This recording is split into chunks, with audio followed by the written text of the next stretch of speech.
there, and welcome back. What is this place? Disconnected. Disconnected. Disconnected. Disconnected. Disconnected. Disconnected. Disconnected. Disconnected. Disconnected. Disconnected. Disconnected. Disconnected. Disconnected. Disconnected. I'm starting to feel disconnected. You have reached a number that has been disconnected. Hello, everyone, and welcome to the brand new year, 2026, live on a Thursday night with my buddy, Mr. Dr. Will Dodson. How we doing? Mr. Doctor. Yeah. Happy New Year, buddy. How are you?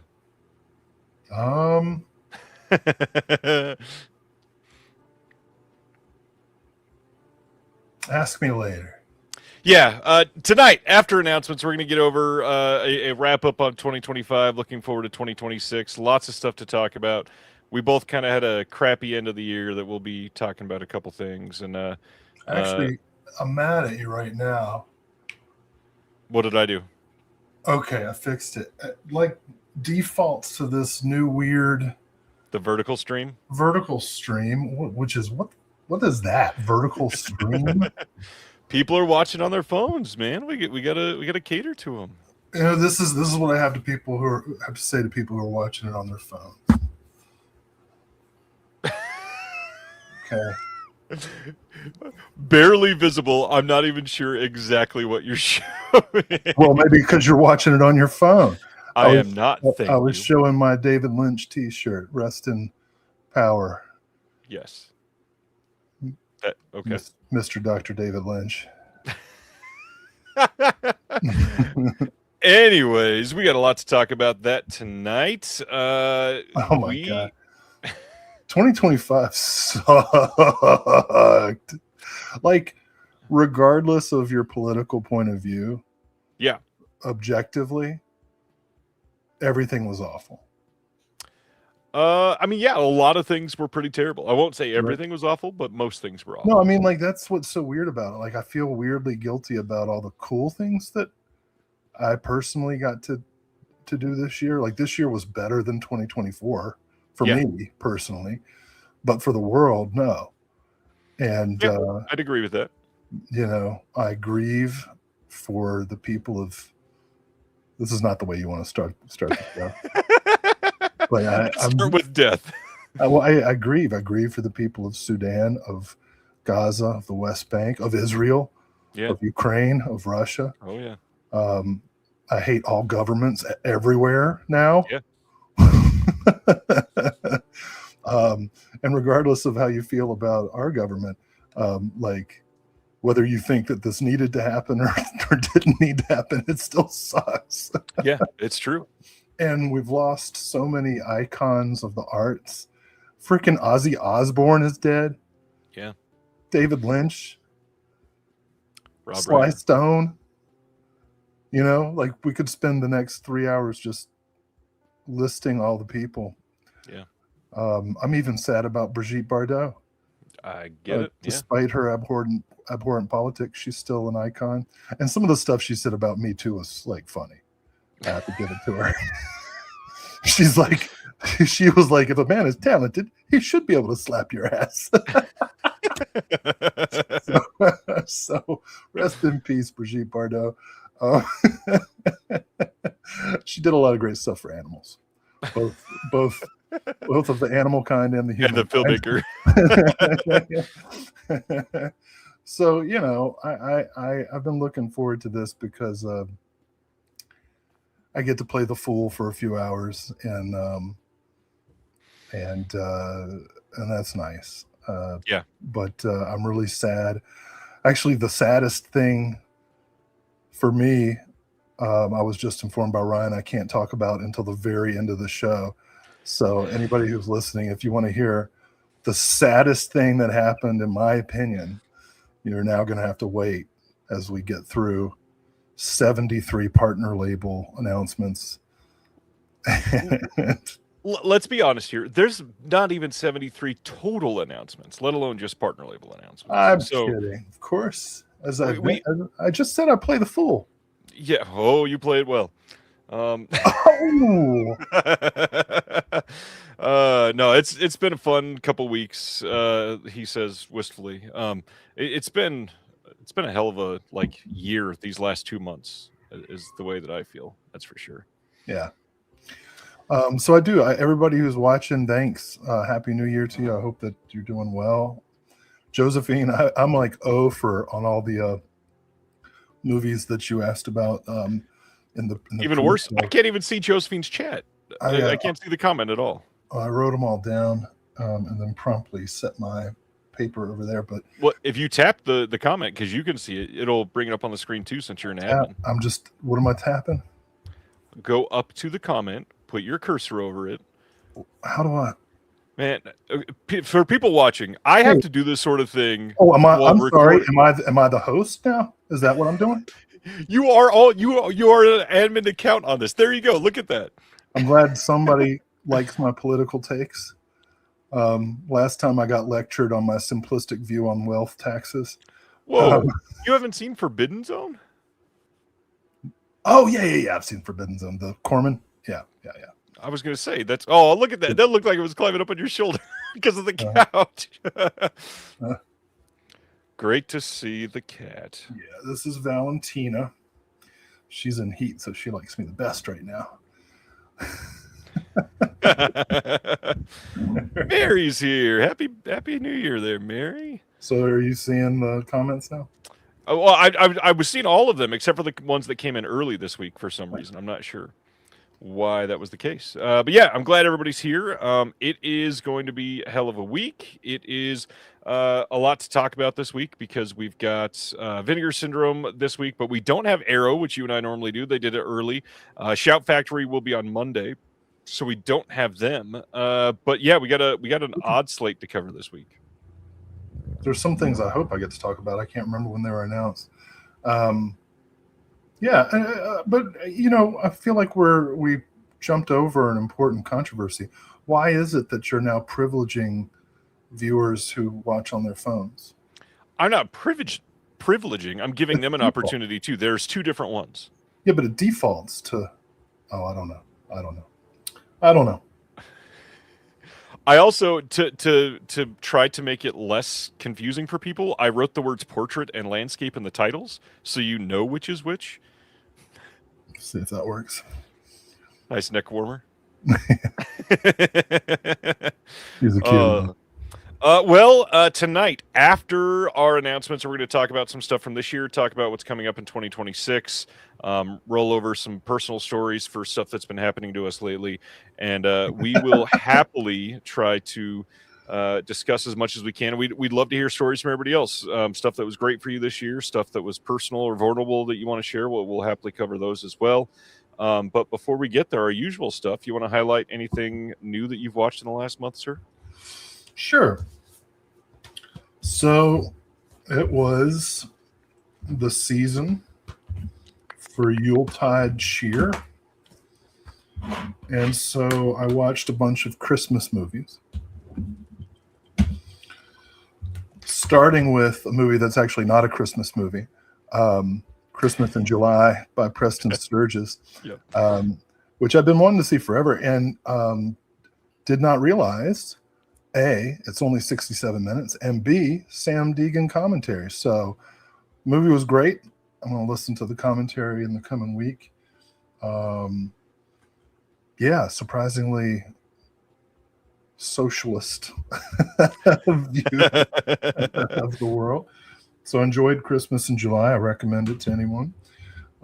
Revisited a classic, Terry Zweigoff's Bad Santa, which is in a bad case and could use, I don't know, a Criterion upgrade or something. Criterion. But they got all Zweigoff's other movies, except for Art School Confidential. Why not get Bad Santa? Haven't seen Bad Santa 2, kind of afraid to. Been wanting to see this for a long time. Christmas in Connecticut with Barbara Stanwyck. Ooh. Yeah. This one's very conservative view of the world, but still enjoyable. A lot of double entendres in here. Great baby washing scene. And then I ran the series Silent Night, Deadly Night, which remains a favorite. Silent Night, Deadly Night Part 2, which is you got the garbage day scene. That's basically the only reason to watch this. And then I got to revisit for the first time Silent Night, Deadly Night 3, Better Watch Out, with directed by Monty Hellman and starring a nearly mute Bill Moseley as the Santa killer with a tapioca what do you call that stuff? A tapioca Tupperware on his head, holding in his brain. The best of the series, in my opinion, Brian Usna's Silent Night, Deadly Night 4 Initiation, which is just about a witch's coven. Has no connection to the franchise. And I haven't had a chance to watch Part 5, The Toy Maker, yet with Mickey Rooney. Mickey Rooney. Saw it many years ago, and so I'm going to watch it to complete the series tomorrow night. Enjoyed that series. I saw Deathcember, which I was told by you was not good.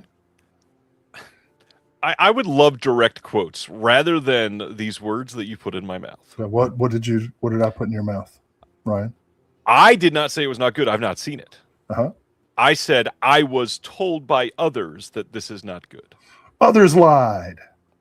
Deathcember is quite good. It's an advent calendar of short films, the second of which directed by Michael Verratti and featuring friend of the show, Tiffany Shepis. But all of them are watchable.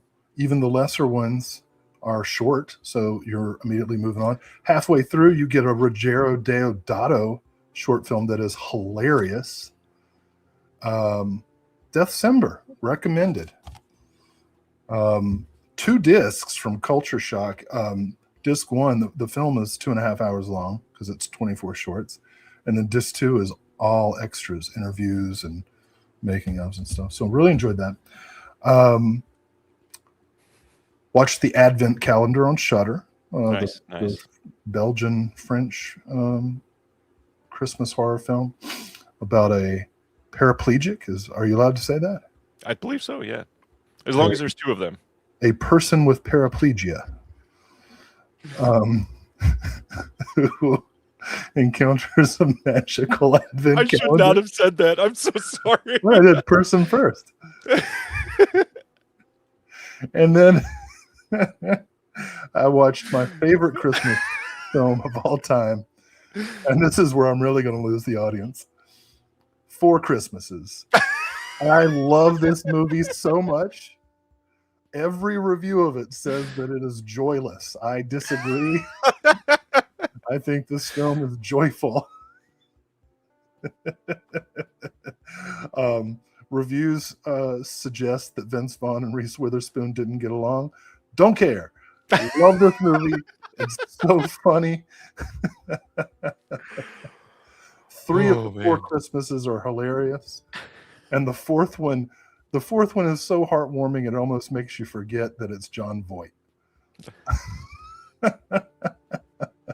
4 Christmases. Love it. Oh gosh. Where's the 4K? Where's the 4K 4 Christmases? That was I saw some films. I'm going, since we don't have any announcements to talk Yeah. about, We don't have any, yeah. I saw 3 films in the theater in December. Which is wild. For me by is the a way. record. Until I tell you what they are.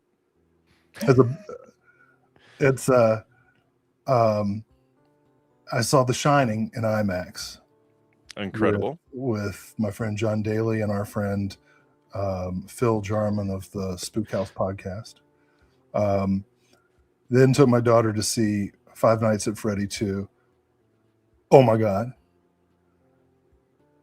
That was... And the whole time she's correcting the lore, which is like the most entertaining part was seeing how pissed off my daughter got. Yeah. She's correcting the lore. And then just yesterday, I took her to see Zootopia 2, which, in addition to being woke as fuck and simplistically hateful towards rich people as well, where are you critics put out on that one, has a incongruous Shining homage in the climax. So that was quite explicitly The Shining reference. Yeah, it is very good. Has no reason to be there other than to wake parents up at the hour and 30-minute mark to say, hey, you got 15 Yep. more minutes, but here's something you recognize. There was quite a few references in Zootopia too, actually. Yeah. So I saw that. Let's see what else. What else did I see? Working my way through season 2 of Landman. Billy Bob Thornton. Which reminds me, I'm still waiting for what I consider to be the greatest comedy of the 90s to get a decent release. Sling Blade. I think that's Disney owned, so that could be why we don't have a great release of it. Well, I would love to have a stacked 4K of Sling Blade. I would love to do a commentary or a visual essay on why it's the greatest comedy of the 90s. We could just do a visual essay on all the different types of French fried potatoes. And get some more of that potted meat. We got a question from Adam. What do you think is the greatest capitalist Christmas film? He says Trading Places.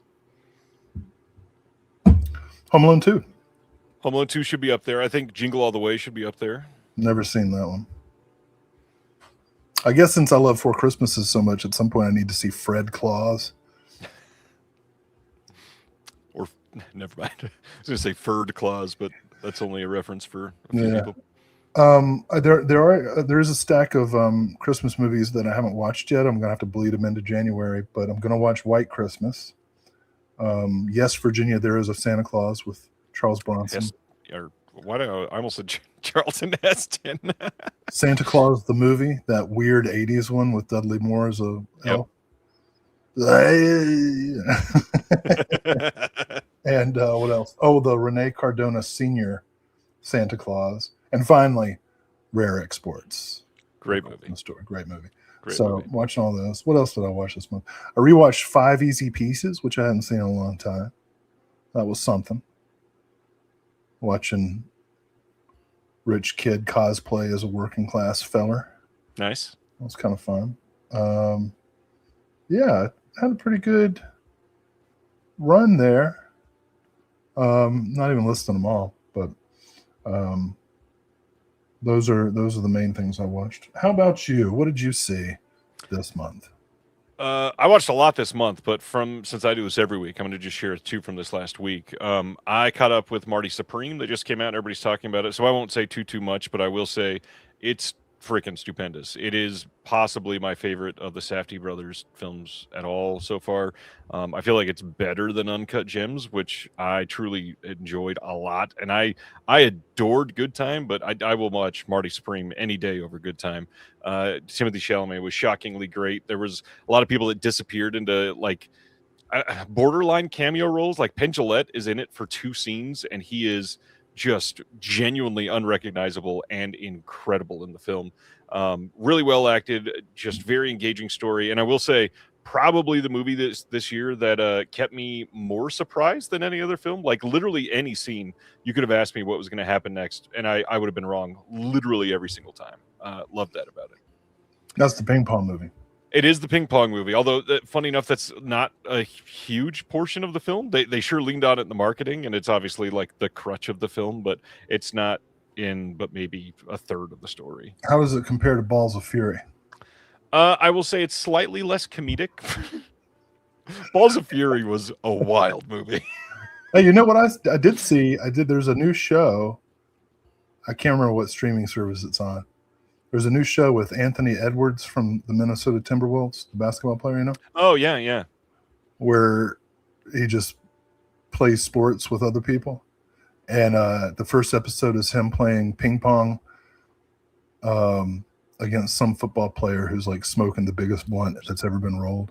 That's really fun. And a couple of Olympic ping pong players who, just beat the shit out of him. It's funny. Yeah, of course. That sounds great. So Marty Supreme with Timothée Chalamet. Yeah, it's by far the best film I've seen him in, for sure. And then the other big thing that I watched this week is a semi-new Netflix documentary called The Perfect Neighbor, and it is very good. I won't say it's incredible or anything like that, but it's very good. And I think the best part about it is crafting the proper narrative without any background narration at all. It is pretty much entirely with body cam footage from the police and telling semi-nude. I was sitting out there and she had one. I don't know what that was, but that was funny. Yeah, almost entirely body cam footage, and then there's a couple things where they play like 911 calls, and then some information on the end. But yeah, And it's called semi-nude. I said semi-new, not nude. It's called The Perfect Neighbor. Well, if she was semi-nude, she'd be the perfect neighbor. It is. You watch this doc, and that is so not true. Some very nice person in the chat sent me a Sling Blade thing. I didn't know my sound was on. Sorry. That is fantastic. I'll watch that later. Thank you. Yes. So yeah, see The Perfect Neighbor. Easily one of like the 10 best docs I saw this year for sure. Dang. Pickups. You got anything from this month you want to talk about? Pick up. I was about to do a whole whole theme song. What's that awful band? Real Big Fish? Were you going to do a ska thing? You know, somebody's self-righteous suicide or something. System of a Down? Yeah, that band. That's what I was about to do. Pick up. Anyway, I got some 4K upgrades of two of my all-time favorite movies. Lady from Shanghai and Mouse Hunt. Good movie. I love Mouse Hunt. Absolute best movie Gore Verbinski ever made. I'm glad he's coming back. He's finally got a new film coming to theaters this spring. Well, if it ain't Mouse Hunt 2, I'm not seeing it. It's supposedly amazing, by the way. So supposedly, huh? Just it premiered at Beyond Fest and got rave reviews. Okay, just like December supposedly bad. I did the Kickstarter to support the Redwood release of Maciste in Hell. Yeah. Apparently, due to tariffs and other restrictions, shipping was in hell for about a month, but I got it. I picked up from Indicator Sahara starring Humphrey Bogart. Got to get rid of my old DVD. Picked up, what else did I pick up? Oh, great documentary about a non-problematic filmic genius, Riefenstahl. As soon as that sentence started, I knew this was going somewhere great. She's really like whenever an Austin-based comedian wants to film a set.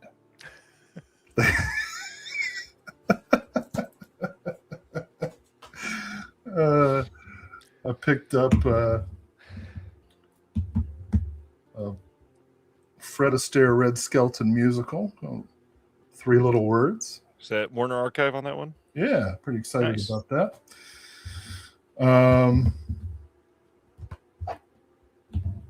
Radiance, Ghost of Yotsuya. Pretty excited to see that. John Sturges, Mystery Street. Did you see Adam's comment? You have to remove the art from the problematic. I love that take on it. This has not, I don't think this has come out quite yet, but I got my contributor copy, so I wanted to show it off. This is the imprint edition of Jade, which I'm excited to say I, along with my friend Nina K. Martin, are the third commentary on. Yep. Michelle Kisner has a visual essay as well. Pretty excited. What else is on here? Another friend of the show did another visual essay on there. Who's that? You got the back in front of you. Chris O'Neill from Ireland. Oh, shit. Chris O'Neill. Yeah. Love that. The very first thing I ever did, Chris O'Neill was on. I'm Dangerous Tonight. And then we got a brand new interview with Darren Navarro on there as well. Yeah. Plus bonus feature, The Kid Stays in the Picture documentary, in which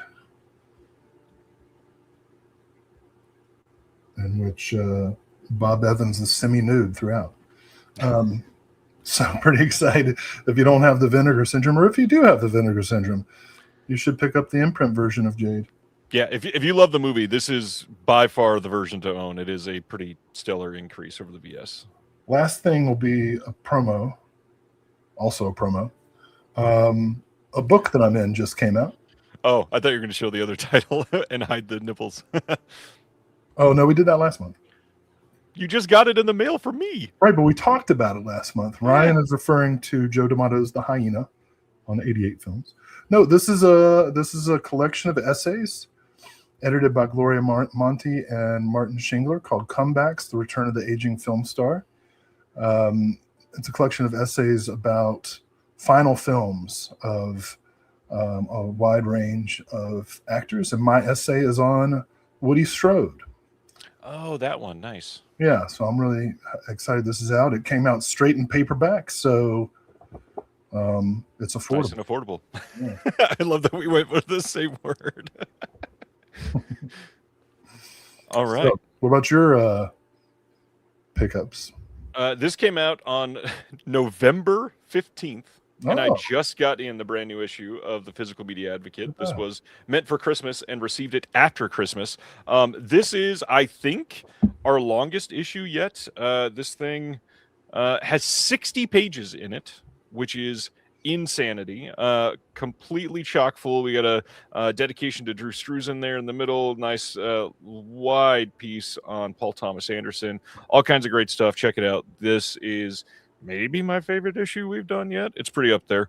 Friend of the show that we both love and have met in person amazingly, Mr. Laurent Omanzik from Germany, just put out a book. Here is the Vegan Satanist book that you can pick up right now. It is incredible, especially for the price. This thing was, I think, like $12, and it's... Is it in English? It is in English, yeah. Oh, shit. Well, I'll get a copy then. 300-page book, $12, Amazon.com. Gremlin's artwork, Madhouse, is the same guy that always does the artwork usually. That is Planet Mondo. You can check out planet.mondo on Instagram. He is great at what he does. And then the last thing, I am so excited about this thing. I don't think I've seen anybody except for one other person in my Discord who picked this up, and I really hope more people get a chance at this. This is by Rachel Herb Netterer. This is a VHS case that's called Lost in the Static. And when you open this up, it is, I love this. She took the VHS that she used to donate to take it apart for the case. She took the cover out so you can use it. And this is an entire book that she wrote on SOV films. This is such clever packaging. It's called Lost in the Static, The Untold Stories of Shot-on-Video Horror, directed by women. It is very, very good. I got a couple stickers with it right on the inside from her. Some of the pieces that I've read on here, it is so good. Like, very, like, stuff that I've never heard of before, filmmakers I've never heard of before. A lot of it is just capsule reviews, but I mean, when you're trying to cover as much as you possibly can in this is, again, almost 300 pages. It is such a clever way to release this, and I really hope more people check this out. I think she only had a certain number like in the VHS packaging, and then she was selling the book by itself. But yeah, look up Rachel Herb Netterer on Instagram. That's where I got it. It was put out by Monster Press. I'm thoroughly impressed. This is such a fun release. So vajazzled. Will thought of that 4 words into when I was talking about that and was just waiting the entire time to say that. That's pretty close, actually. Oh, man. Anything else you want to cover before we run through all of the announcements and then get started on the year stuff? I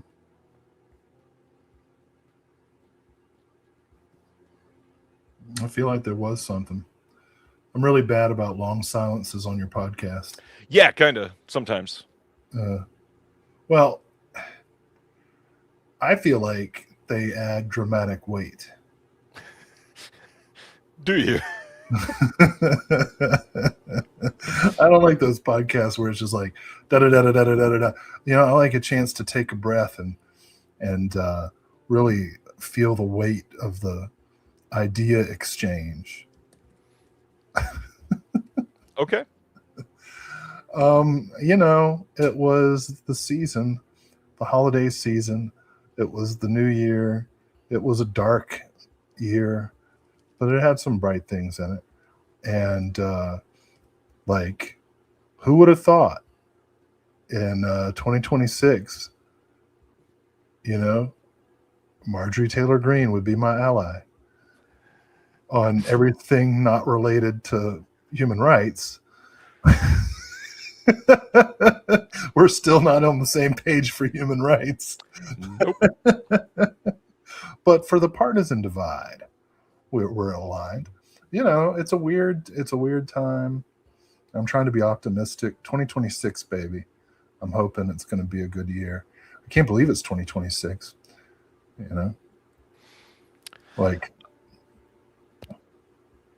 Just so everybody knows, I just put the link for that Lost in the Static book since multiple people were asking. You can check that in the chat there for afterwards. America is going to be 250 years old.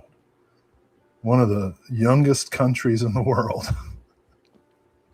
And it shows. Yeah, well, you know, we get emotional. We have difficulty with emotional regulation. You know, that's like a teenager thing. Yeah. Hope we make it. Madhouse has a question for you, Will. In Japanese culture, Hatsuyume is the first dream one has in the new year. The contents of such a dream would foretell the luck of the dreamer in the ensuing year. So what'd you dream last night, Will? Well, if it came true, it'd be great. What's her name? Whoa! Hey, it's 2026. What's their name? Okay. Sorry, touche. You don't know. Or what's their names? You know.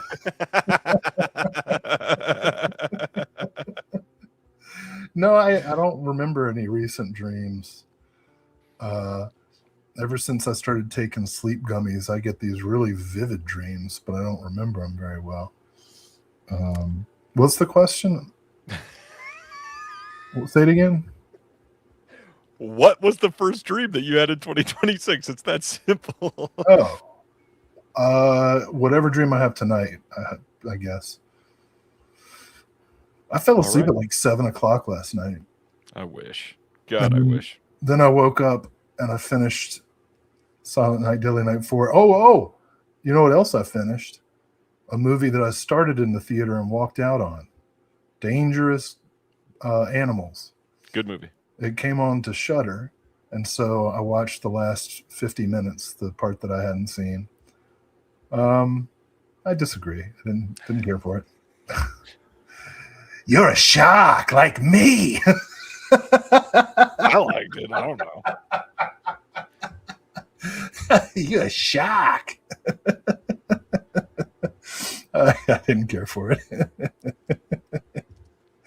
But, you know, I can understand liking it. It was fun. It was unique. I am going to say that, like, to everybody. Yeah, you're like me. You're a shark. I could see that a full, like, if we were spending the whole 98 minutes with him, that movie would have been much more annoying.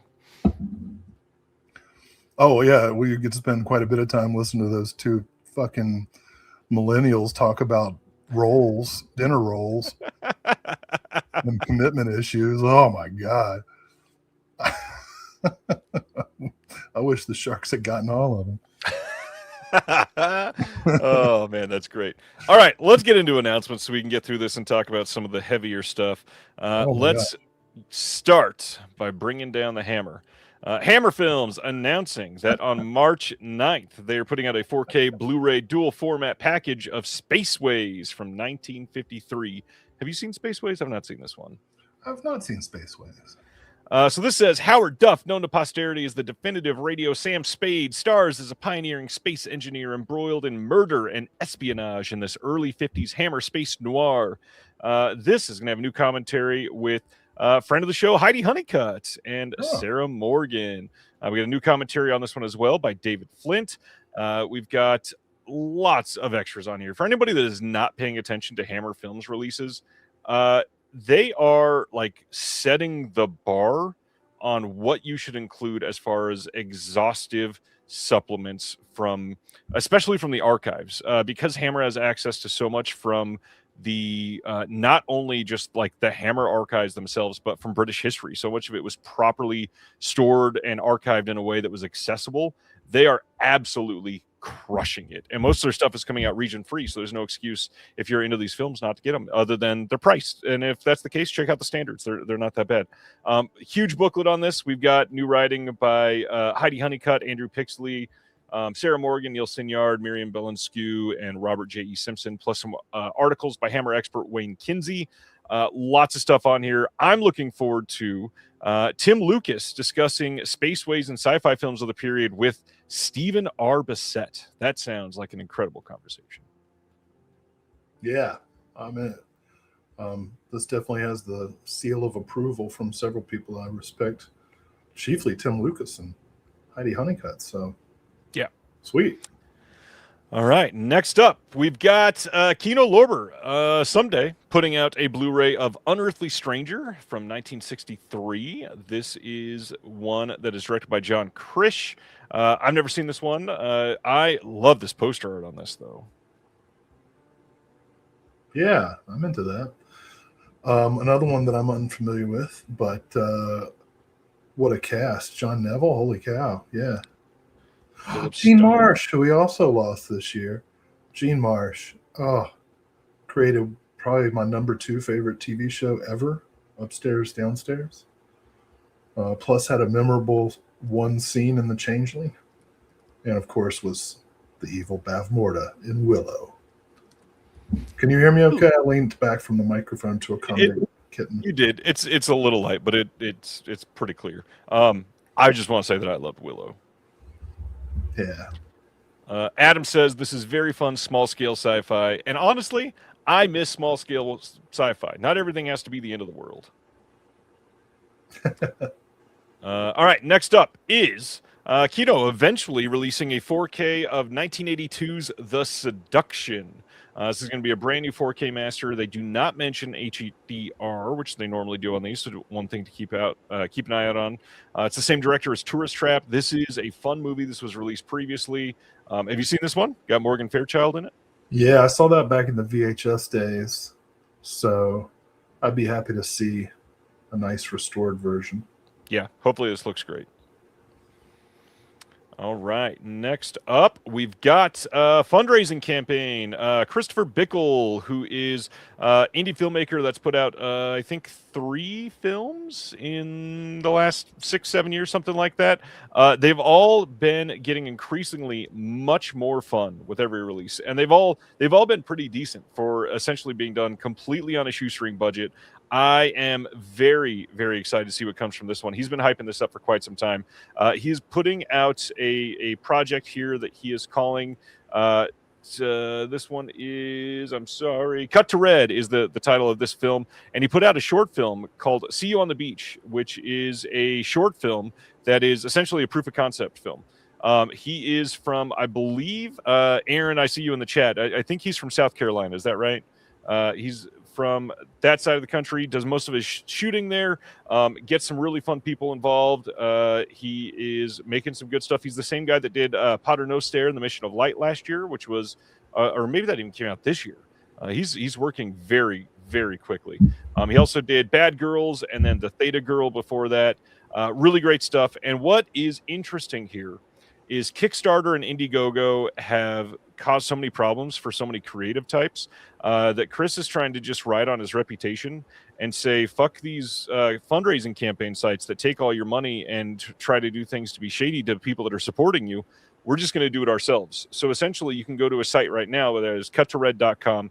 You can buy a Blu-ray of the film right now. You can pre-order early access, all kinds of different ways, and you can support it without giving 30% of your cut to Kickstarter or like Indiegogo does. If you go to support something through Indiegogo, they ask for a tip, and then that goes to Indiegogo and not the creator that is trying to do the fundraising, which is super shady. So yeah, check it out if you're into it. Very fun indie filmmaker, and I think you'll like it. Cool. I was going to promote a Kickstarter later, but I guess I won't. You can. Feel free. All right. Next up, then, is Predator Badlands. We are getting a 4K Steelbook on February 17th. Shockingly enough, there will also be a standard 4K. Then there will be a Blu-ray and a DVD, of course. And when they're putting it out, there's going to be deleted and previs scenes with optional audio commentary, a handful of those, a few featurettes, and they look to be really fun. And then there's going to be a commentary on a Disney disc with Dan Trachtenberg, which is kind of surprising, plus a few of the producers, stunt coordinators, and the DP. I am liking what they're putting into this film. I'm glad this did okay at the box office, probably not as well as they wished that it had, but I dig it. And I already see a couple people saying that the inside artwork should be on the outside. And I got to be honest, I disagree. I kind of like the outside artwork here. It's a little better than just the floating heads. It's actually doing something. So I didn't see this. As I mentioned to you, I have misgivings about an emo Predator. But I tell you what would have made it work for me is if they had licensed the Bruce Springsteen song. If the climactic battle was set to Bruce Springsteen's Badlands, yeah. I would see the hell out of this movie. It's a good movie. Everybody should see it. I don't trust you, man. I know. Yeah, believe me, I know. I love you, but we're different. Oh yeah, I will attest to that. Yeah. Coming soon. Coming soon from Sony. You know, I feel like we take 2 steps forward. We take 1 step forward and 2 steps back. But we come together. Is that a euphemism? No, it's because opposites attract. Okay.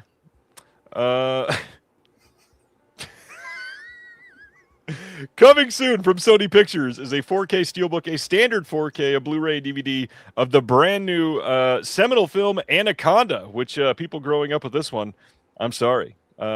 Jack Black, Paul Rudd in Anaconda. You can pre-order it now if this is your thing. I did not see it. Well, how are you talking shit? Because I saw the trailer. I thought the trailer looked fine. Look, now, I don't know if you're old enough. I'm a little older than you, but the original Anaconda. Yes. Did you see that in the theater? Because I saw that in the theater, bro. I was 10 years old when that came out. I saw it in the theater. Ice Cube, Carrie Wurr, John Voight, Owen Wilson. That's John Voight's best performance in 30 years. He was giving an unhinged performance in that film. He was. Well, the Anaconda was giving the unhinged performance. Because of the jaw. Yeah, I got okay. Eric Stoltz with a pin in his throat. I love that he is in it for like 27 seconds, and they're like, Eric Stoltz in Anaconda. Anaconda was awesome.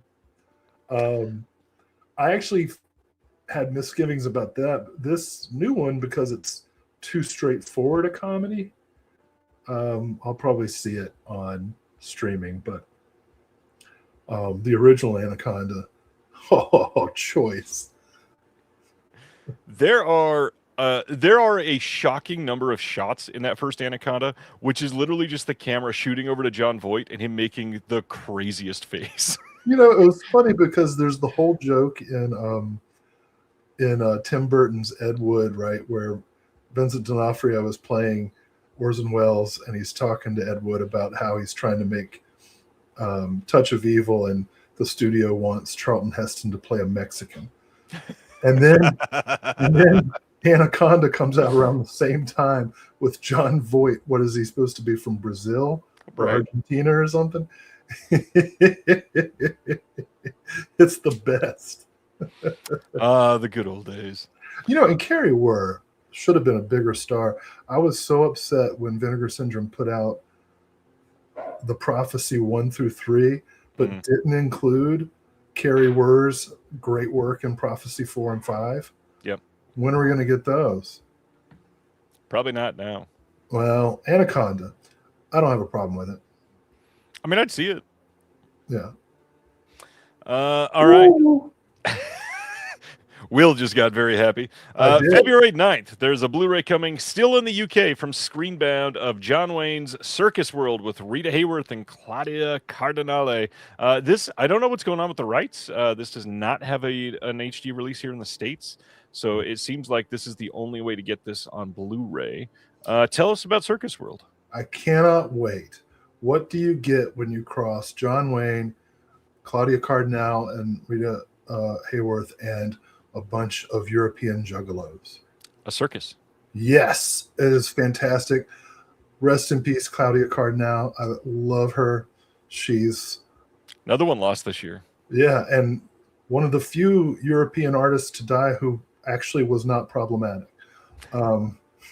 As far as I know, until the chat starts coming at me. Right. Actually, she hated the Romani. But that's specific. Well, we were talking about Romani moths. Right. Oh, God. Spongy moths, they're called now. But anyway, Circus World's actually super fun. It's like 3 hours long, and John Wayne runs a freaking circus, dude. What do you want me to tell you? If that sounds good to you, then you are going to love this movie. And if you're Ryan, you won't. There we go. 2 steps forward or 2 steps back. And one. No, this is great. Seriously. There's like the whole backstory of tragedy involving trapezes and whatnot. Yeah. Is that what they're called when they're plural trapezes? Oh, no, those are trapezoids. You're a trapezoid. What does that even mean? All right, let's go to our next one, which I'm curious if you had thoughts on this one. The band 5/8 is putting out a Blu-ray DVD combo of Weirdo, the story of 5/8. This is available now. You can get this on their website. They've got the feature documentary. It's a little over 100 minutes long. They've got the cover autographed. If you're into the band 5/8, you can get that. There is a new 76-minute doc on the band featuring the best of Q&As from a year of touring. 3 audio commentaries with a bunch of people from the band and ex-members, some deleted scenes and all that stuff. Have you ever been into 5/8, Will? Never heard of them. What are they? It's a small punk band. It's what? Small punk band, I believe. Small punk band? Yeah. And now we got everybody in the chat making 6-7 jokes. I get enough of that for my 10-year-old. 5/8. Well, now it's starting to sound familiar. What's a song I should know? I honestly have no Name idea. 3 songs, Ryan. I'm not wearing their shirt. I don't know. Name 3 John Carpenter movies. Black Christmas. Shoot. All right.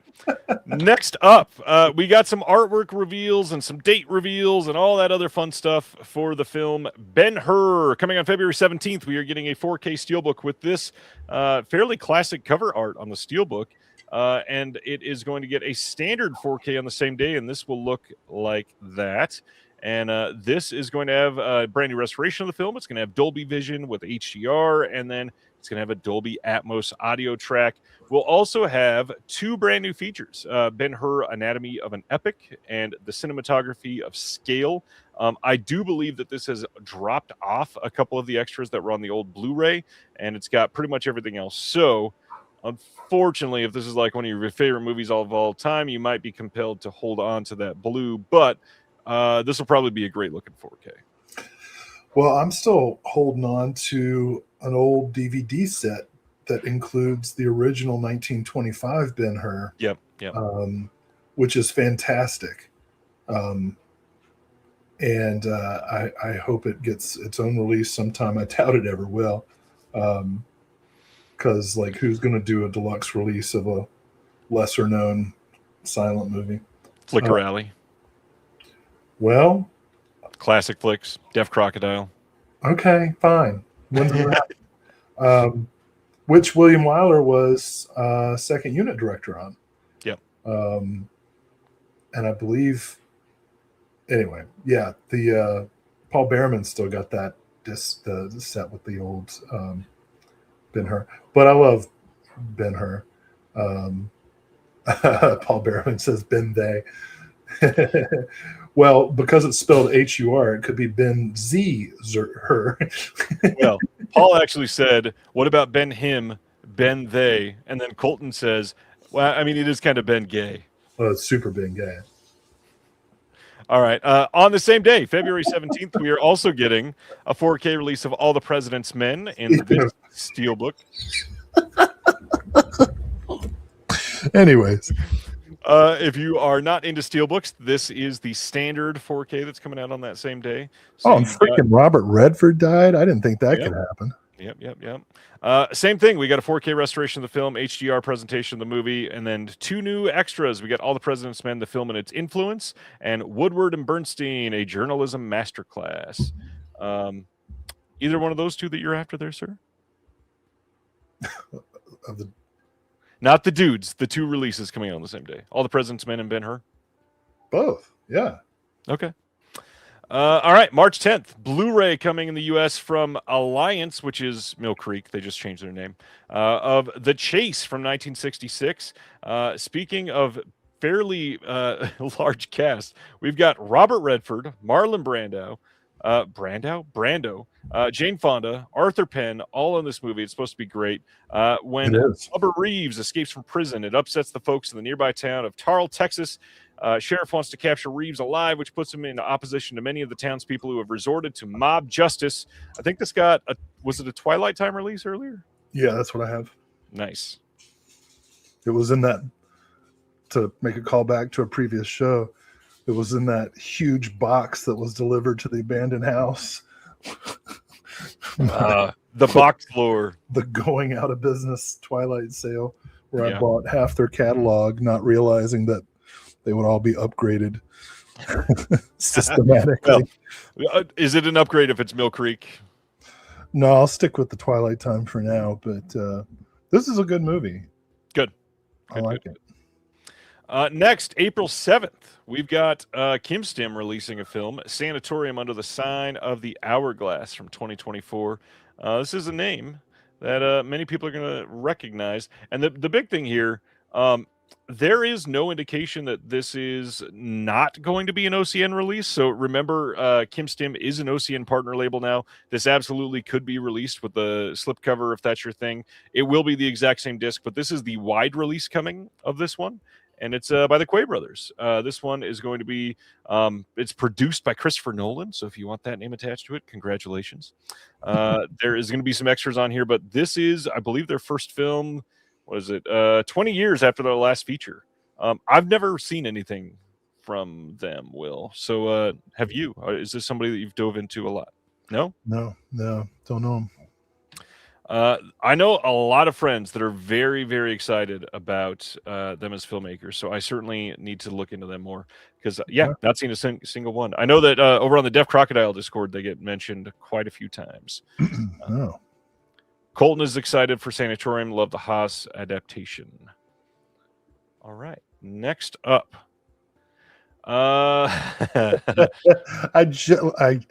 You know what? I've seen this come across my streaming service algorithms and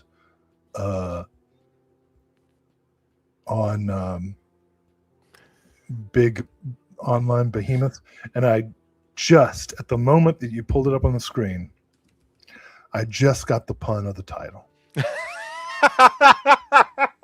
It didn't occur to me until this moment. Oh, that is so fun. So on January 20th, there is a Blu-ray and probably a DVD coming from Decal of Fackham Hall. That is a film that just came out in 2025. It is a spoof film that crosses Downtown Abbey with Airplane. Downtown Abbey? What the hell? I didn't mean that. I was just trying to read quickly. Downton Abbey with Airplane and follows a lovable pickpocket. Is that like a British MTV host? It's hosted by Carson Fortnite.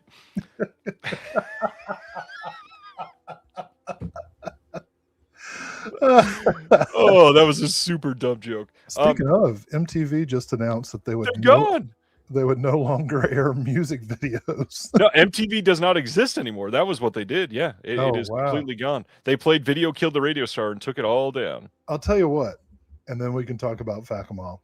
Okay. the thing that I feel the sorriest. What am I trying to say? The thing that the single thing that I feel saddest about millennials and Gen Zers and Gen Alphas not experiencing is MTV. Mm. And when I talk about MTV in classes on media history and so on, Zers and Alphas, like, all they've ever known is ridiculousness. Right. They don't even know the real world, much less freaking turning on your TV at any time of day and watching freaking Chuck D take down the system. Right. You know what I mean? Like, and I'm, I don't know if you're old enough, but I'm just old enough to have grown up on MTV before Carson Daly, right? Before, because the beginning of the end really was Total Request Live. Yep. Right. When they just let some bunch of 13-year-old idiot kid, like, who are now elder millennials, I guess, request In Sync over and over. But we had Headbangers Ball and Yo MTV Raps and 120 Minutes, an alternative nation with former liberal Kennedy. It's just sad. I miss it.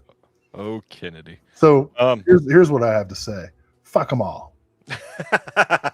Back to your advertisement for this British spoof. I'm going to mention that Colton said at their house they call it Downtown Arby's. So this is a spoof that crosses Downton Abbey with Airplane and follows a lovable pickpocket as he lands a job at a unique English manor house. He quickly rises through the ranks and forms a forbidden romance until an unexpected murder occurs. I saw this in the theater. Did not love this. It was an attempt at very frenetic Airplane, like laugh every 5 seconds. The hard part is that Inspector, I speak Cockney. The only reason that Airplane works is because you have to I mean, there's so many jokes that land that it is like genuinely great. With this one, like 1 out of every 8 or 9 jokes actually landed. So it's a higher ratio than many, but still not high enough. I feel very weird that Tom Felton and Thomasin McKenzie were in this. Neither one of those were faces I expected, and check it out if you want that Blu-ray.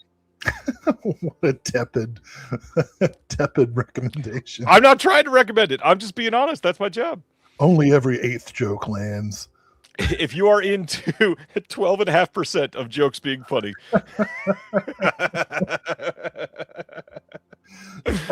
Oh God, that was pretty good. April 7th, Anchor Bay Entertainment is releasing a Blu-ray of 2023's Artificial Flowers. This is set entirely during a single evening in a sleek LA high-rise. 2 accomplished writers are in the film. They find themselves entwined in a verbal and emotional tug of war as wine flows and the city lights glow around them. Their conversation quickly spirals beyond casual chatter. What begins as creative brainstorming becomes a raw excavation of their darkest secrets, past traumas, and fractured psyches. And I have no idea what this is. Never heard of it. Well, if there's one thing I know a lot about, it's fractured psyches. And sheer trauma. Oh, man. I'm so ready for Will's comments on this. Oh, who's this for? Will Go USA on January 20th, putting out a Blu-ray and DVD of Reverence from 2025. Just got pardoned for Jan 6, and now he's out for revenge. Ex-Marine Shannon Sadler becomes entangled in a parent's worst nightmare when his daughter Maddie goes missing after a tense encounter with her boyfriend. An exhaustive investigation ensues, and a determined detective takes on the case, but things spiral into chaos when dark truths emerge. With time running out and his daughter's life on the line, one father's desperation pushes him to draw on his military past and take matters into his own hands. This guy's like, hey, man, listen, I got some skills, and these skills are particular. You know what I'm saying? Oh, gosh. You bring her back. You said you ride up here in your pickup truck and let her go. Yeah. I kind of want to see this now. That's enough irreverence. Who is that? Who does this star? Someone? Nope. Okay, this is just straight up nothing. Just straight up red state porn. Well, for once, "Well Go USA" is not just the company; it's the tagline. "We'll go USA." You know, that was pretty quick. Good job. All right. Next up, we've got Lionsgate putting out a 4K of The Housemaid, which was just out in theaters this last month. It's getting a 4K Blu-ray and DVD in the UK soon. You can pre-order that now. There are some extras on here. We got a commentary with Paul Feig. We get a commentary with Paul Feig and the creative team. We've got a featurette called Making the Housemaid, a featurette called A Housemaid Tour, a peek inside, and then some deleted scenes and outtakes. I saw this movie. It was very entertaining, just not a good movie. What? If it's entertaining, it's a good movie. It depends on what you're going for. Yeah. I love the casting, especially because I've been for the last 6 months making the joke that Amanda Seyfried is the liberal Sydney Sweeney, and now we get them together with Seyfried as the bad guy, which I love, and Paul Feig, right? Paul Feig. Didn't he do Heavyweights? Wasn't he in Heavyweights? He was, yeah. Greatest film ever made, Heavyweights. He's that guy. He is that guy. He directed Bridesmaids. He did. And he's a good director. It's a fun movie. The house itself in this was a very interesting setting for it. Now this is not a remake of the Korean film. That is not called The Housemaid. Isn't that The Housemaiden? I don't know. You got me all messed up now. Well, I'm interested in this. I like a good cat fight. Who's that dude? That dude is not the dude from the Sydney Sweeney romantic comedy and The Hitman. It is Brandon Sklenar, and he's Sklenar. He's Who am pretty I intimidating in this movie. I'm not sure. I'm thinking of the other guy with no lips, but he's really hot. Which one? Everybody loves him. The Hitman. Raymond? The Hitman. Oh God. Glenn Powell. That's his name. He just hosted Saturday Night Live. Yeah. He was on Saturday Night Live, and they did a sketch in which one of the cast members does the whole bit is doing an impression of the stand-up comedian Sebastian Mariciano. You know what I'm talking about? No. Oh, like Maniscalco or something like Maniscalco. that. Yeah. And I was like, I don't know who this guy is. So I looked him up, and holy damn, it was a perfect impression of that guy. But that's not Brandon Sklenar. Who's Brandon Sklenar? I don't know. The Park Chan-wook film you were talking about is The Handmaiden, not The Housemaid. I'm not talking about the Park Chan-wook film. I'm talking about the Korean film from the 60s. Which the Park Chan-wook film is a remake of. That is a remake of it. Okay, so it is The Handmaiden. Yeah. Okay. This is The Housemaid. Yeah, this is an adaptation of a modern book. A book? Yes. A modern book. A contemporary book. Who is Brandon Sklenar? That's my question for the evening. I love that Tyler said he's the third Sklar brother.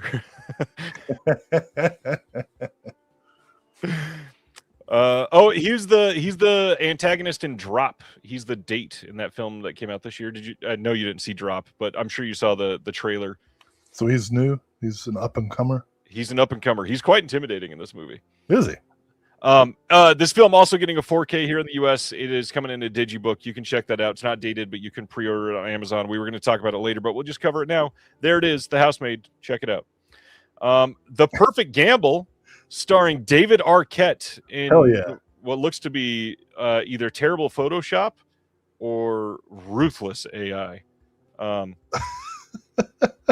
This is coming on January 13th, also from Wellgo USA. Seems to be a rough period for them. Blu-ray and DVD. Are you sure that's David Arquette on the cover and not Danny Abacusser? No, I'm not sure. I'm not. I very well could be wrong. David Arquette. Fresh out of prison, high-rolling gamblers Charlie and Felix risk everything to build an underground casino. As business booms, Charlie falls for their newest hire, Soria, a sharp-witted woman with a dangerous What's past. Sonia, dude? I can't see. My eyes are killing me today because I've been on the computer for like 19 hours straight. But when the Russian mafia takes notice of their success, the stakes are raised as their dream turns into a deadly game where every bet could be their last. I love it. I kind of want to see this. All right. Let's get into some OCN. If you're fresh out of prison, I don't think you're a high roller anymore. It depends. Were you in Gen Pop? It's David Arquette, I'm assuming. Probably. All right. Let's go to this big one. In 2026, Warner Brothers putting out a 4K of Speed Racer from 2008. This is one of the most coveted 4Ks for a lot of people for the last handful of years because the colors from this are going to make your eyeballs bleed. Do you like Speed Racer from 2008? I haven't seen it yet. However, one of my students this past semester in my cult films class did a project in which he argued that Speed Racer is going to be considered one of the next great cult classics. 100%. So I was like, well, I guess I'll see it. It is wildly stylistic. It is something that is definitely going to be a big deal for a lot of people that grew up on this. The final scene in this, or the final act, I guess, of this is pretty damn impressive, and it's going to look great. That being said, keep in mind, this is really only going to be like a 2K upscale, and then with HDR applied, it's not going to be a proper full 4K release. Look at this shit I'm dealing with right now. I'm going to move my camera. Can you see? Here, I will make that better. What up, dog? I don't even know what he wants. I do know what he wants. He wants his pills. My dog has anxiety, so he takes a shit ton of gabapentin and Zoloft. Sounds like two characters from Yo Gabba Gabba. I'm like, it's a bully. He's like 67 pounds. What's he got to be anxious about? Ain't nobody fucking with him. Ronnie's excited, though. All right, that is Speed Racer. I'm sad that Will hasn't seen it. I have a feeling you'd actually like this one quite a bit. Yeah, I feel like I should take a bunch of trucker speed first. Like a whole bottle of Yellow Jackets. Please don't. I would really like you to survive this year. Oh, man, I used to take Yellow Jackets every day. My scalp felt like bugs were crawling on it all the time. Oh, boy. Damn. I used to be into drugs. I still am, but I used to be. Yeah, that was good. Connor Holt says Speed Racers played at midnight at the Vista this month. That'd be fun. Yeah, that'd be cool. Although I got to tell you, I was just talking. Better than the Matrix, says Zombies Ate My Arm. Damn. Wow. Okay. I was just talking to somebody about this the other day. You know, I'm very pleased to live near an Alamo Draft House and all that stuff. But like all the movies I want to see, the show times are like 9:30, 10 o'clock, and I can't do that shit anymore, man. Yep. I'm not. I can start a movie at 10 o'clock if I'm at home, knowing full well I'm going to fall asleep and finish it the next day. Yeah. But I can't drive to a public place and interact with denizens of the night. I don't know if you've noticed the same thing or if it's not the same over there. I have been very excited to see a lot of bands that I grew up loving that are still touring or touring again are also old like me and have changed to only have like one opener and the show starts at like 6:30, and suddenly bands that used to go on stage at like 11 are now going on stage at like 8, and I'm so excited about that. Yeah, that's how it's been for like last month. Went to see the Melvins and Red Cross, started at 8, over by 10:30, Awesome. Nice. That's the way to do it, guys. It's a good time, yeah. Yeah, pack it in. 2.5 hours. Get home. Call it a day. All right. We're going to talk about these after, and it's time for OCN. It's my roundup of last year. Oh, okay. Well, I didn't get an opportunity to make a graphic. You did. You had a full year to do it. All right. First up, the VSU for this month is Tank Girl, Lori Petty, and a bunch of. I don't like that they gave her ED.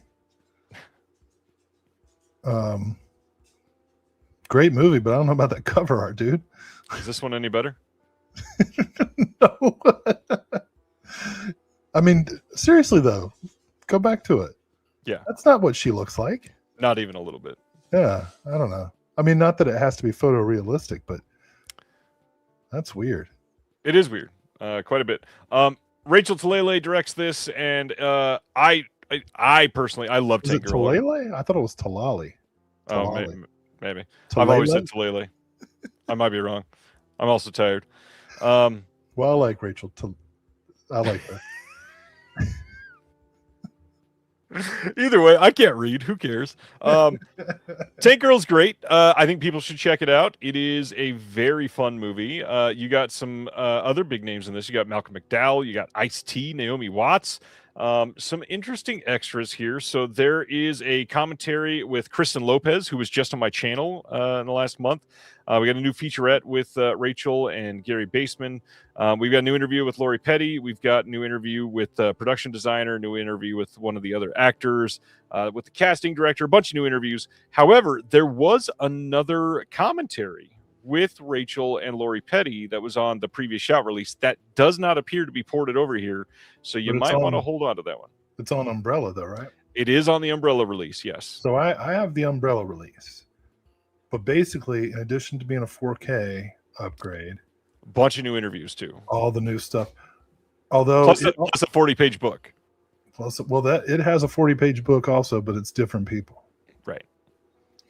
So I guess in addition to 2 copies of Jade, you should get 2 copies of Tank Girl.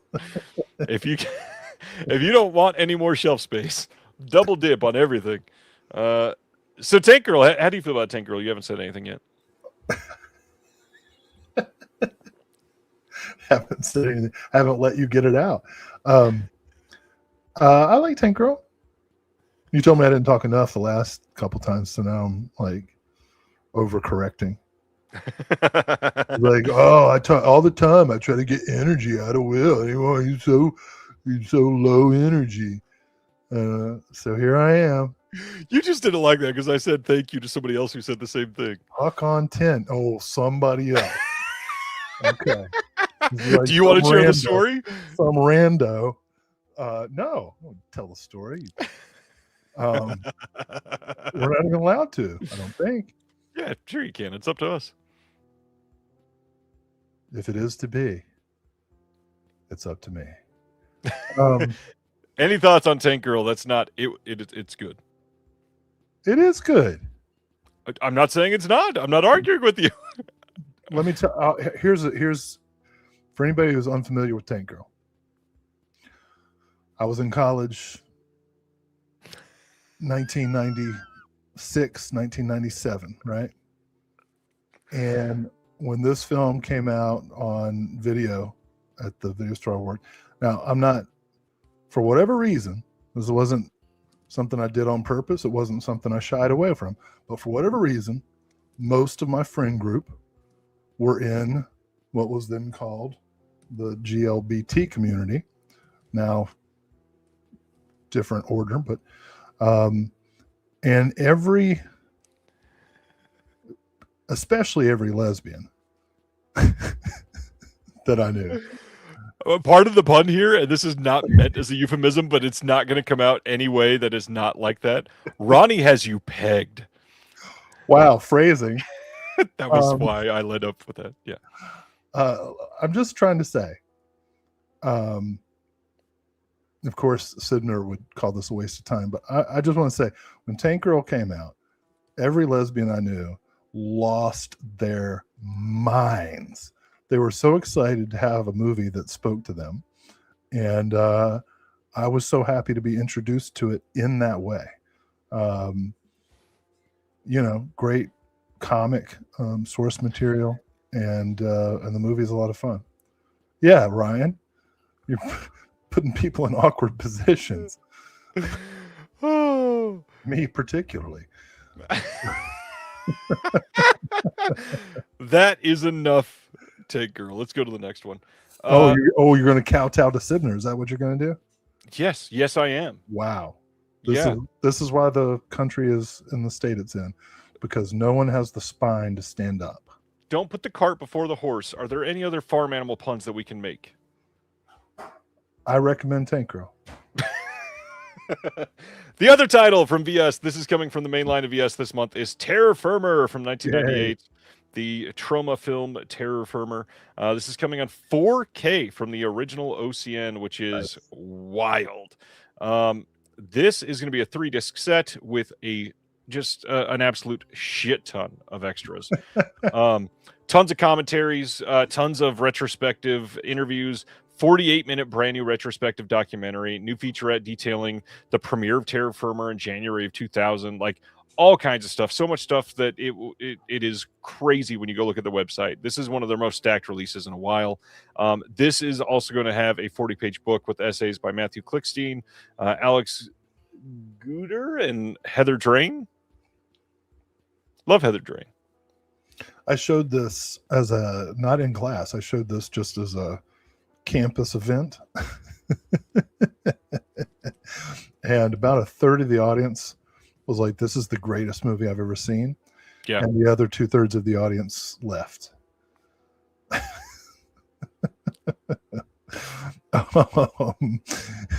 I loved Terror Firmer. And, this is Merchants of Death. Still waiting for the ultimate trauma release, but this is great. We'll see if it happens. It seems like they're making their way through most of them. Next up, speaking of Merchants of Death, VS is releasing as part of their main line a 4K release of Dario Argento's Phantom of the Opera. Now, Will, I know you got lots of thoughts on this one. Yeah, it's fun. It's been maligned, not completely unjustly. What was this? This was the follow-up to Stendhal Syndrome, right? Yep. But I thought it was cool. It's funny. It's atmospheric. It's another banger performance by Asia Argento, who we're going to hear from again just a moment later today. Yeah. I would not put this in the top tier, but I would not put this in the bottom tier. Right. This is kind of mid. Put it around maybe slightly below Trauma. Yeah. But I'm happy. I'm happy to get rid of my old Scorpion Blu-ray and take this upgrade. And they poured it over the extras. You got the commentary of Troy Howarth and Nathaniel Thompson. That's pretty good on this one. You've got a lot of interviews that were on some of those previous releases. This is going to be a solid looking release. It'll look great. Just not one of his best. I know that, and I sympathize with this view. I know that you always prefer something new that you've never seen before than an upgrade. True. But as somebody who's completely out of room, yes, I'm happy to get upgrades. And in fact, there's a couple upgrades that we'll talk about later that I'm super pleased about. But yes, Phantom of the Opera. I like it. Good. Next up, one I'm quite excited for. We got a Blu-ray release coming as part of the VS mainline of Made in Hong Kong Volume 2. This is going to include New York Chinatown. It will include Best of the Best, and it will include Final Justice. Lots of extras listed here. I have unfortunately not seen any of these yet. A lot of these have been discoveries for me, so thanks to Vinegar Syndrome for those. We got a 40-page book coming on this with essays by John Dixon, Travis Woods, and Sam Deegan. New York Chinatown will have a commentary with Kenneth Bronson. There's a new interview with Melvin Wong, new interview with Lung Passan. Best of the Best will have a commentary with Sam Deegan, a new interview with Herman Yao, an interview with Tony Lung Hunghua, an interview with Benz Kong, and then new visual essay by our friend Miss Erica Schultz. Congrats, Erica. This is going to be Kento Pop in Hong Kong cinema, a golden age of multimedia stardom, and I am dying to see that. And then Final Justice, we'll have a commentary with the one and only Frank Jang and a new interview with Alman Wong. Yeah, this looks like a really solid release. I'm very excited for this. Yeah, I enjoyed the first box set, and these are all films that I have not seen, but I have on like lists of movies to watch. So yeah, it's perfect timing. Yeah, let's go to our next one. They have made the second version of their Vinegar Syndrome available. This is their paperback zine that you can check out. This is limited to only 1,500 units. There is a Meet the VS Staffer portion on Evie, who everybody used to get emails from, and now she's not the only customer service rep anymore, so everybody gets emails from other people. There is going to be a piece by Curtis, who's been on the show here before. There's an interview with Hot Love, who does a bunch of the slipcover designs and has worked with a bunch of other companies, including Def Crocodile, and did the layout for Miss Erica Schultz's book. Love Hot Love's work. There's going to be a piece on Cat 3, an introduction to the extreme cinema of Hong Kong by Miss Sam Deegan, and then an interview with Sam Digastrina, Full of Hell. Yeah, looks like a really solid lineup. Love it. Okay. I didn't check out the first zine. I guess this might be worth looking at. Yeah, it's pretty. I mean, less than $10, not bad. Vinegar Syndrome has added a few new things as far as merch. We've got this Vinegar Syndrome Beanie Volume 2. There's a Behind the Green Door soundtrack CD, and then this long sleeve tee. But my big thing, I like the design. I just hope before they send it out to everybody, they properly spell Vinegar Syndrome. I thought it was on purpose. I thought it was like some Cockney thing. God, I hope not. Vinegar. It's vinegar. Maybe it's a Norse thing, some kind of Nordic heritage. Looks kind of like a beard. Well, they called it Occam's razor, so. Oh, there's boobies. I can't wear that to work. No, the boobies are covered. There's no nipples. Yeah. Tyler says they should leave it like that too. I really hope not. It'll be worth more if you get the misspelled one. Oh gosh, yeah, not great. Vinegar Syndrome. Vinegar. All right, let's talk about some partner label announcements because there are a ton of them. There's 25. Yeah, first off, giant number to start the year. It's more than a score. It's true. On top of that, I had not counted in the longest time. They have more than 40 active partner labels now. More than 40. Thoughts? They must offer them a great deal. I don't know. All right. I mean, it shows they're hustling, if it works. In terms of me as a consumer, it's, I get a lot of shit for not watching first of all, I get a lot of shit for not watching new movies. And then when I do watch new movies, I get a lot of shit because I don't watch the right new movies. Right. Like last time I talked about watching The Accountant franchise and I got some shit. Well, it's like, well, you'd find good movies if you didn't watch those movies. Well, these partner labels are how I watch newer films, like for real. And I let the record state before he continues on. Nobody said that to Will last time. 100%. Look back through the chat. Nobody has time for that. 100. Well, it happened. Don't gaslight me, Ryan. I do not recall a single person saying that last month. Well, just because you didn't recall it wasn't about you, so it didn't like pierce you to your core. Because I lead all this with an ego. You're right. Oh, well. Anyway, my point is, I mean, it didn't bother me. I just like, I clocked it and was like, well, this is how I watch. Yeah, when I want to turn my brain off, I watch The Accountant. I'm not judging contemporary movies by what like Hollywood Studios puts out. When OCM puts out a film like this, 7 Walks with Mark Brown, I am keenly interested in seeing it and giving it its proper due. This looks fantastic. Would you like to talk about it, Ryan? I wanted to point out Brendan's quote of "It didn't bother me," and then you just talked about it for the last 3 minutes. Okay. Well, no, it's a point that I'm making. Like, I'm not offended by it. Well, yes, I wasted my time watching the accountant movies. You're right. I should not have said that. Okay, you win. I just want to like clarify that I don't think that all contemporary movies are like The Accountant. Oh, that was fun. All right. Seven Walks with Mark Brown from 2024 is coming out from Several Futures. That is the partner label that is releasing it. We are getting this release here, and it's going to be a Region A lock disc. It's got the latest short films from the director Pierre Cretin. He's got Still Life Primavera, and that is one of those. We've got 2 short films by Cretin and Barr together. And by short films, they're pretty mid-length, 30, 26, and then 41 minutes is the new interview on that last one. New artwork here on the slipcover by Tyler Rubenfeld, and a booklet with new essay by Leo Goldsmith. But yeah, this one sounds pretty dang interesting. Check out the trailer. I mean, also I think the disc art is better than the slipcover art, personally. Ooh, now I got to pull that up in a new tab to go see it. Yeah, this looks fantastic. It's the kind of documentary that it's like if Werner Herzog were like a quiet and gentle soul.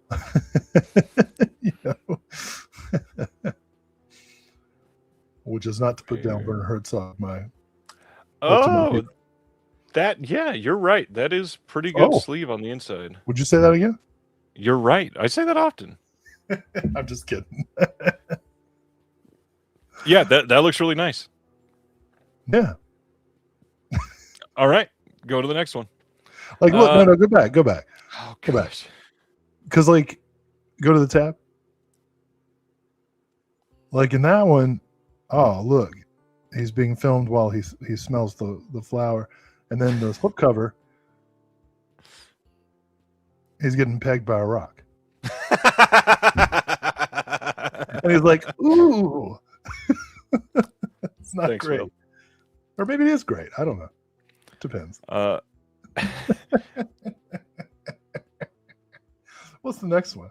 I can't wait to get like an email from YouTube. We've removed your video. You mentioned pegging 3 times, and that's too many times. You can say words, you just can't show pictures. No, they flag certain words too. Well, we were talking about Cracker Barrel. American institution. Next up,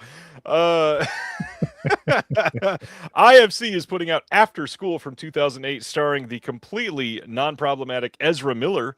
This is directed by Antonio Campos.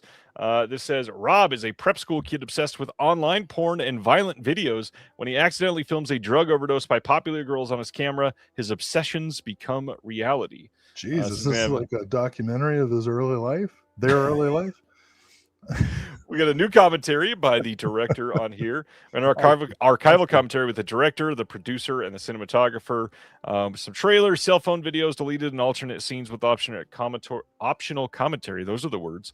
There's a short film by the director that's called The Last 15, an interview with Ezra Miller, and a school promotional video. I laughed when I read that. Were they like, go to school, kids? Right. Yeah, I looked at the trailer to this, and it looked probably not for me, but certainly seems to be an emerging genre of like the new media landscape and trauma of young people. Yeah. Well, if Ezra Miller's not enough, Rosemary DeWitt is also in this. There's a couple others semi-big names. Bunch of acting. Oh, I meant bad things. No. Okay. This one. I thought I saw that dude from The Bear in the trailer, but maybe not. You did. It's Jeremy Allen White. Well, he's not listed. No. Well, he was still very new to the scene. It was 2008. He was. Well, so was Ezra Miller. Yeah. But yeah. Hey, let me tell you. Tell me. That bear dude looks good in his underwear. You seen that? No, He did the underwear commercial. have no idea what you're talking about. Well, who's the homophobe now? I don't watch. I'm a commercial phobe. I don't watch ads. I have no clue what you're talking about. Oh, Google it. Safe search. Google Jeremy Allen White underwear. All right. Next up, Birthright is coming out from Brainstorm Media. This is from 2025, and it says when a couple expecting their first child moved to a. But that's for Erica. When a couple expecting their first child moved to a new town, hoping for a fresh start, they are confronted by a darkness that threatens to claim their unborn child as they discover their place in the cursed history of their new home. For those listening to the podcast without benefit of the visual, the backside of the slipcover is a baby carriage on fire. And Ronnie says there are lesbians in this movie. So it's got something for everybody. Amazing. This has a trailer behind the scenes and some deleted scenes on the disc. Brainstorm Media, they've put out a couple good ones so far. I'm interested in this. Yeah, this is on Shudder too, I think. Maybe I'm wrong. I think it at least was on Shudder. Yeah, I'm not sure if it still is. I want to preview this first, but hey, full car, nice. Yep. Witches, right. Kids, baby carriages on fire. It's perfect. I'm for it. Next up, one that I know that Will's going to say a lot about. AGFA putting out a Herschel Gordon Lewis double feature of Blastoff Girls and The Girl, the Body, and the Pill from 1967 and 1957. This is going to be the first of their Herschel Gordon Lewis vaults release. Nice. This is going to be region free. It's got the Blastoff Girls preserved from a 35mm print, courtesy of UCLA. The Girl, the Body, and the Pill preserved from the only known 35mm print, as the original negative is lost. We've got a commentary on this one by Gentry Austin and Casey Scott of the Sin Syndicate podcast. And I will say, just to highlight, Gentry and Casey will be on the show as the guest next week on Reconnected. What? So come on back next Thursday for Reconnected. Shit, I'm gonna watch it. Will, you're my smallest fan.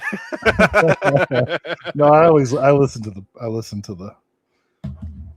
Anyway, I'm excited. I can't wait. I'm excited because now I get to retire my Snapcase Something Weird DVD. Look at that classic, beautiful, bright color art. Yeah, just for the hell of it, is in the Arrow box set, but Blastoff Girls wasn't. And I do not have a copy of The Girl, the Body, and the Pill, which is one of his more interesting films from a sociocultural standpoint. So this one was a day one purchase. This has been paid for with points. Nice. Pretty excited about this release. And the fact that it's the first of more to come. It is the first of more to come. Something Weird and AGFA putting out something special here. On the extras, go ahead. Before you get to the extras, I want to manifest this. AGFA. If you do a release of the Year of the Yahoo, consider us for the extras.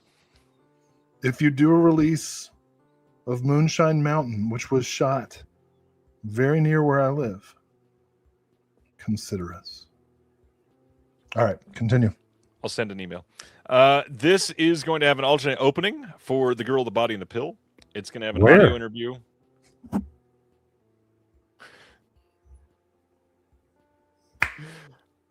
Just wow.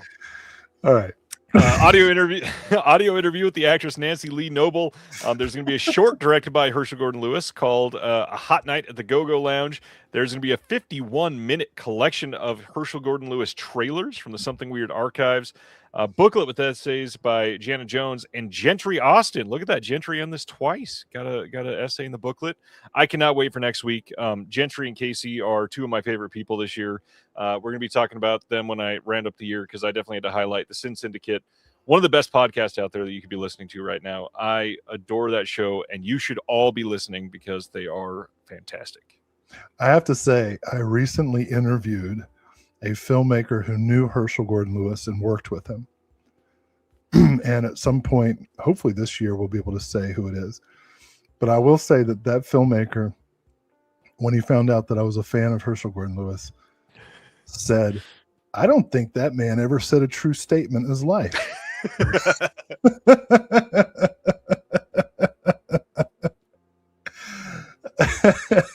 I don't care. I don't care if he did. He's still hilarious. Or he was. He's dead. Not the guy I talked to, but Herschel. Oh man. Another thing, random memory, but just wanted to throw it out there. If you've never seen it, you should go check out on the Criterion channel, Sean Baker interviewing Herschel Gordon Lewis. It's such an incredible conversation. Yeah. Great interview. And see Frank Henenlotter's documentary, The Godfather of Gore, which is top tier stuff. Yeah. So come back next Thursday. Check out Gentry and Casey on Reconnected. Gonna be a fun night. All right, next, Cartoona putting out Boys Go to Jupiter from 2024. This movie looks quite fun. The trailer for this looks crazy. It is an animated film like Cartoona generally does. This one is going to have a bunch of names that you recognize, like Janine Garofalo, Elsie Fisher, Julio Torres, Joe Pera, Sarah Sherman. There's a bunch of short films on here as well. We've got a commentary with Julian Glander, the director, and then a couple others from the film. Looks solid. I'm curious. Have you checked out anything from Cartoona yet? Because I don't know that that's up your wheelhouse. Why are you going up my wheelhouse? Like, what is your? You invited me. I have not seen this. See, I'm right though. Didn't Cartoona put out the Beaver movie? They did put out Hundreds of Beavers. Yes. All right, I saw half of that. Oh, so you saw 50 of them. And it was funny. I'm going to finish it. This looked cool. It seemed almost like mumblecore animation, and I love Janine Garofalo. Like in Romeo and Michelle's high school reunion, like I'm hanging out with Janine. Smart. Yeah, slipcover sold out for this one already, by the way. Already, damn. Great. It looked cool. It was a cool trailer. I didn't put it in my cart yet, but I'd be interested in seeing this for sure. Next up, one that I'm quite excited for. Connie putting out Bye Bye Love from 1974. God, this one sounds great. Lost and nihilistic drifter Udamaro chances upon Giko, a female presenting shoplifter who immediately catches his eye. One thing leads to another, and the couple soon find themselves on the lam for murder. This provides for a delightful pretext to explore notions of societal malaise, free love, and gender fluidity in a rapidly evolving 1970s Japan, as both Udamaro and Giko begin to know each other on the road by way of a variety of encounters, alternating between surrealistic, psychedelic, and sexual.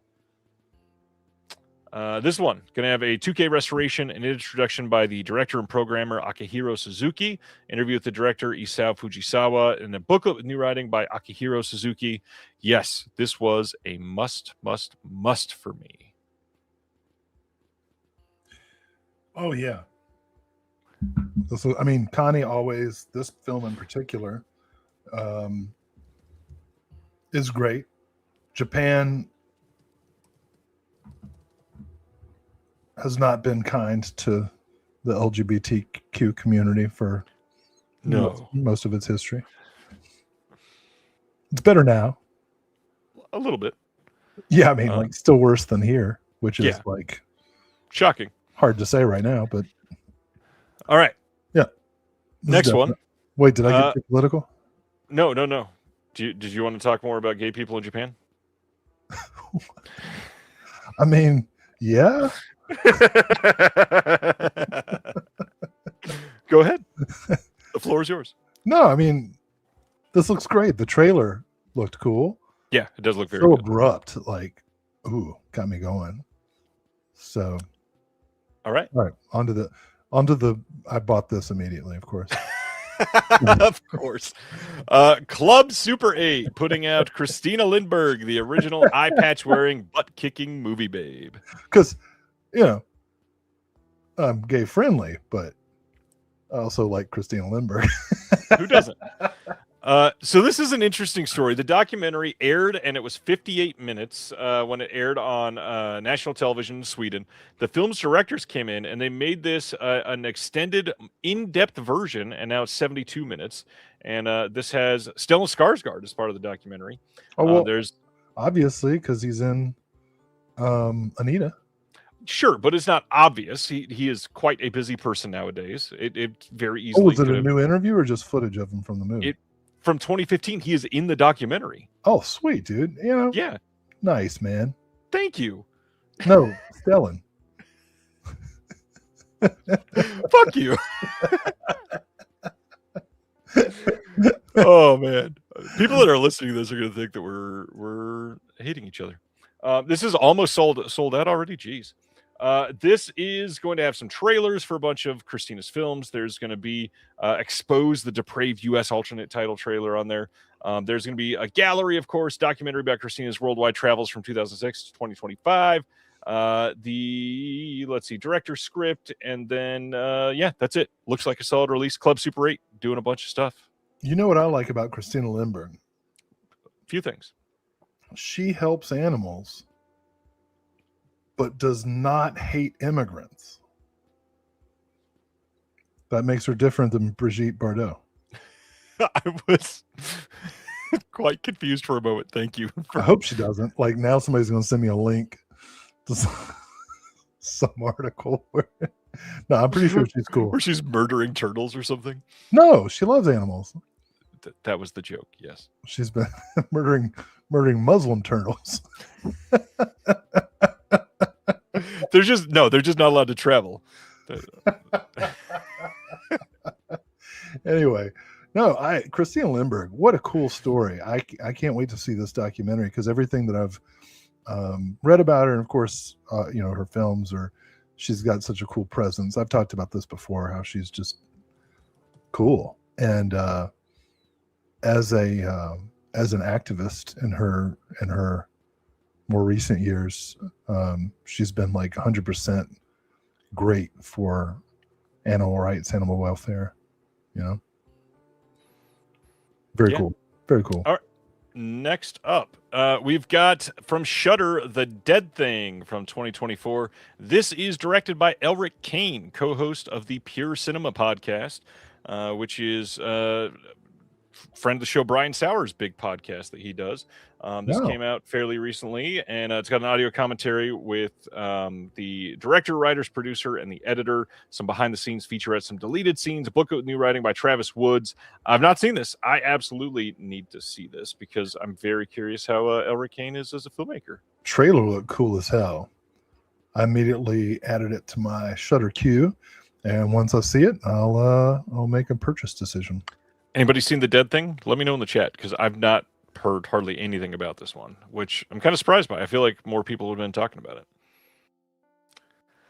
All right, next up from Dark Sky Films. Dark Sky is a brand new partner label. Dark Sky is the company that put out like the Texas Chainsaw Massacre with the $200 plastic chainsaw that they did fairly recently.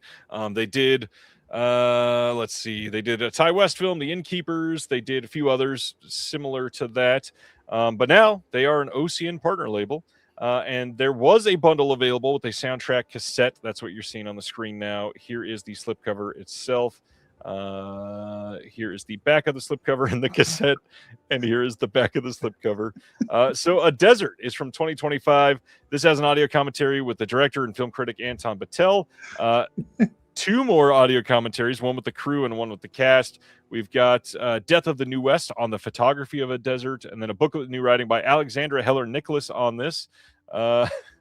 This one says, a photographer on a road trip across the American Southwest is thrust into the nihilistic underbelly of America and drags his wife and a shady private detective down into this nightmare world with him.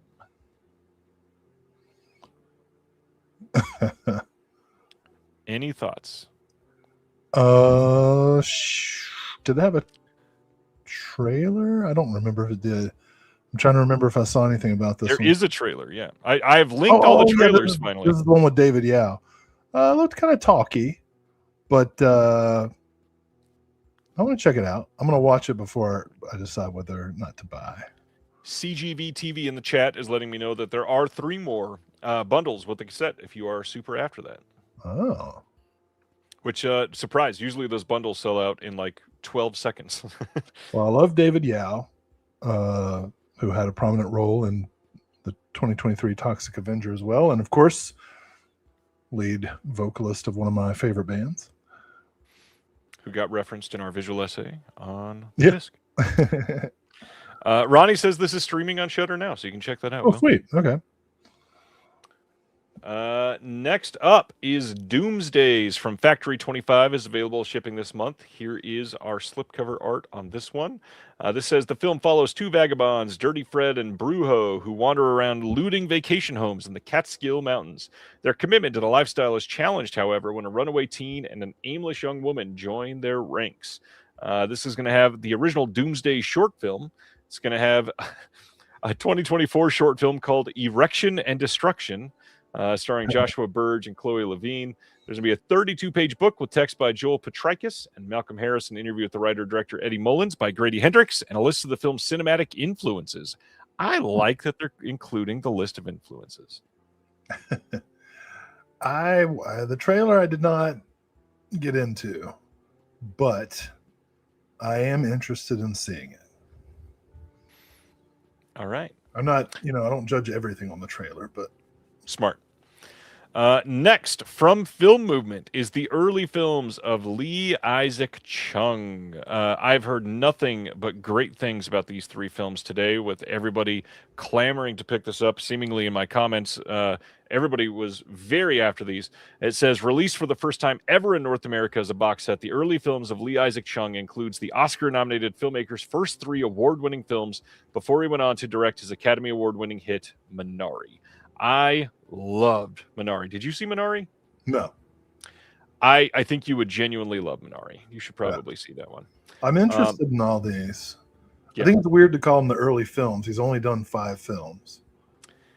So it's his first 3 films. I guess technically that makes them the early ones. But well, and to be fair, it's been, 19 years since the first film? Still. Okay. It doesn't matter. Heard. Let's get it. It's obviously important. First film about Rwandan youth post genocide, Yeah. It'll have a 40-page book in here with new writing by Keith Olick, Jamie Rebenal, and Alexandra Heller-Nicholas. You've got a director's commentary on the first film, Munir Ngabo. We've got Lucky Life. That's going to have a commentary by Lee Isaac Chung. And then Abigail Harm also has a commentary by Lee Isaac Chung. Very into this because I, again, loved Minari. Is the cat's purring picking up on the microphone? Only sometimes, but it's good. It's mood music. I adore it. Okay. She's been so sweet. All right. We got a big one to talk about here. This thing is fully sold out. No shit. Glad I got one. Standard edition 2. There's nothing available to purchase for this film. Film Movement. It's one of the greatest Westerns ever made. Film Movement Western. Putting out on 4K for the first time Sergio Corbucci's The Great Silence. Incredible film starring Klaus Kinski. And then, of course, great art on the inside. Banana McGee. Tony Stella and the art on this. Love it. 2-disc set. We got a 4K and a Blu-ray. We've got Howard Hughes and Richard New audio commentary. We've got Austin Fisher on The Great Silence, Mike Siegel audio commentary. All of this stuff was on the Eureka release that a lot of us have. But this is an upgraded 4K, and it sounds like there might be some, other than the booklet, which comes with new writing by Nick Newman, Elena Lazic, and Felipe Furtado. There might be some alternate endings. They're claiming one of them is like a brand new way that's never been seen before, and one that's never been released with sound. So I'm very curious to see how new those are. Yeah. Tell us about The Great Silence. Oh my gosh. Every time I show, sometimes I show this in my Westerns class. Sometimes I show it in my cult films class. It doesn't matter.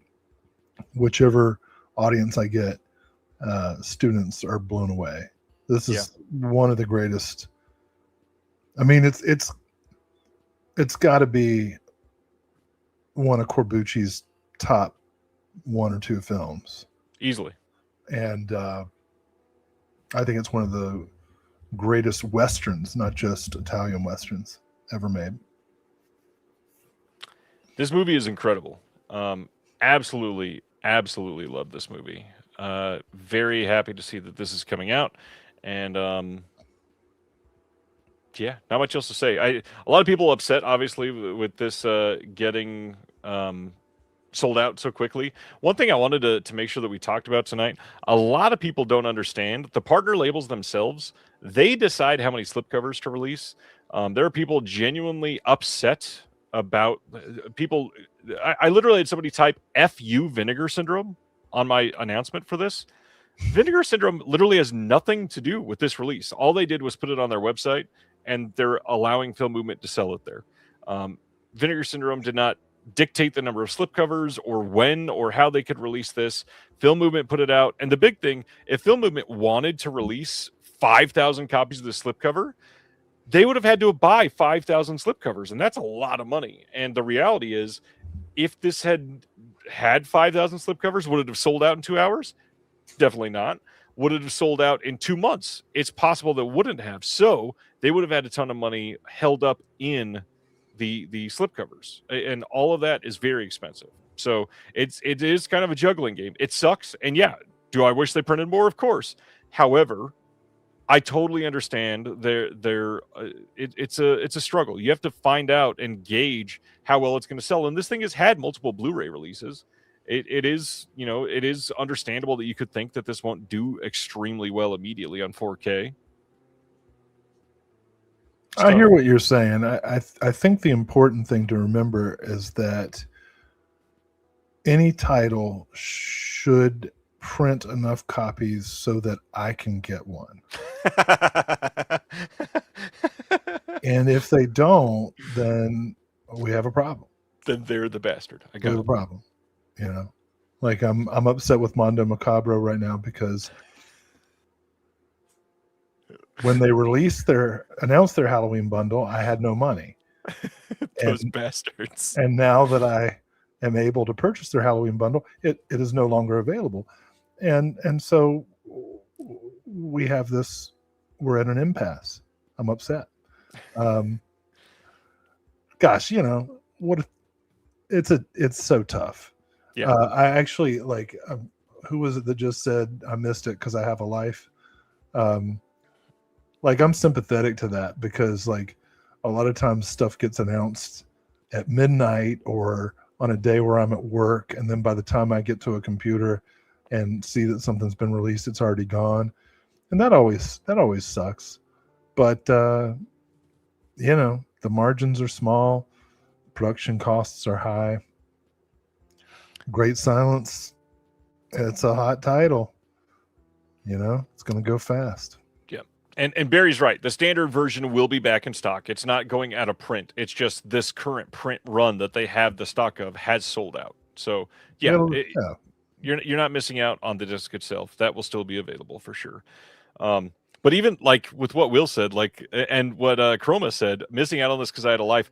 Even me, who planned on being here today to post, I have to be here to post all these announcements for all the stuff that I cover.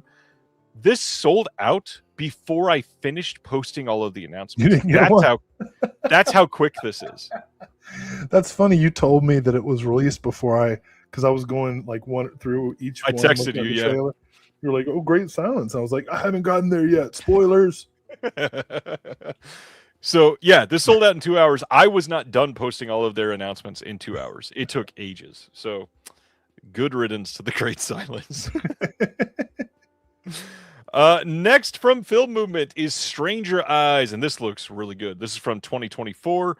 This says, after enduring months of a fruitless police investigation into the disappearance of their daughter, a young estranged couple, Jun Yang and Pai Yang, realize they are being filmed surreptitiously when they begin receiving mysterious packages at their door containing DVDs with footage of their daily lives.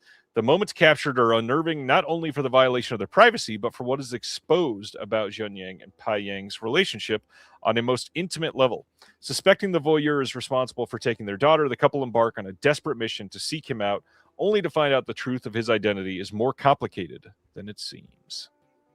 Ooh. We got a making of featurette and a 16-page booklet with an essay by Ryan Swen. And yeah, I got to see this one. This sounds pretty great. Two of my favorite things, being filmed surreptitiously and having my child stolen. That is almost like Will Dodson inspired merch ready. With that, I love that. I love that. Like a year after you said it on the show, I sent you a tote bag that says "I don't fuck with tote bags." And you know what happened to it? The dog ripped the handles off of it. Oh, no way. I'll send you another one. Well, I'll tell you a funny thing that happened. We've got these blinds that cover the windows so that we can't be filmed surreptitiously. And I guess one of the blinds, the little string you pull to raise it up, is a loop. And I heard this. I was having my coffee, and I was having my coffee and doing some work one morning because I get up several hours before everybody else, and I heard this commotion. I didn't think anything of it at first, and then I was like, maybe I should go see what that commotion. And I walk in, and one of the cats had like jumped to grab the string and had managed to wrap it around its neck like a noose. And it was so funny, dude. The cat was just swinging back and forth. It had been long enough that the cat was just like, I'm gonna die, and had given up, and just it was like swinging. And it was kind of cute in a weird way because the cat's so small and it was just swinging by the neck. Jesus Christ, finish the story so it doesn't sound so morbid. Oh yeah, it's fine. I got the cat, and like he was so scared that he didn't even like struggle as I was trying to unwrap and it was tight, man. That cat was going to die. I saved its life. So, pat on the back. And then I went and got some scissors and I cut all the loops in the house. There's no more loops. Nothing has a loop. So, but it would suck to get your kids stolen. Like on the one hand, oh my God, this creature who I made and I love has been taken from me. On the other hand, date night, it's a tough situation to be in. You don't know how to feel. Oh my God, Will. But then, the wife's going to be all fucked up about it. I don't want to get into gender essentialism or anything, but I feel like I'd move on first. I understand. Yeah, Craig, when he listens to this podcast tomorrow, is not going to be happy about that story. Well, you should be happy. I saved the cat. You took 8 minutes telling us that you saved the cat. That cat not 10 minutes ago flounced her ass across the screen. She's very happy. She's okay. Wow. All right. Yikes. I was wondering what Sidner meant by okay. Of course, I saved the cat. From Film Movement, their next title is An Unfinished Film. This is from acclaimed director Lao Ye, and it is going to have a Q&A featurette and a 16-page book with an essay by Simon Abrams, and it is about, in January 2020, the director Zhao Rui reunites his cast and crew to complete a film that was abandoned during production 10 years earlier. However, the team is suddenly placed into lockdown during the onset of COVID-19. Confronted with the challenges of the pandemic, Zhao Rui and his crew are forced to determine how to move forward in a rapidly changing world. That's fucking hilarious, dude. Now I want to see this. It sounds great. I mean, hilarious, like awful. It's like, hey guys, I finally got the funding to finish the movie. Oh no. Guess what? All right. That is an unfinished film. Next up, brand new partner label. Uh-oh. This Uh-oh. This is Watermelon Pictures, and they are putting out The Encampments from 2025. This one is from Will's going to love this sentence, from executive producer Macklemore.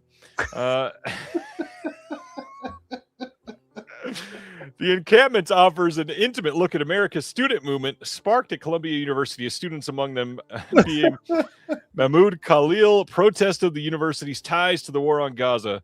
And for the record, Watermelon Pictures is an award-winning film production and distribution company founded in 2024 by the brothers Badi Ali and Hamza Ali. The company is dedicated to amplifying underrepresented filmmakers worldwide through powerful and culturally urgent storytelling.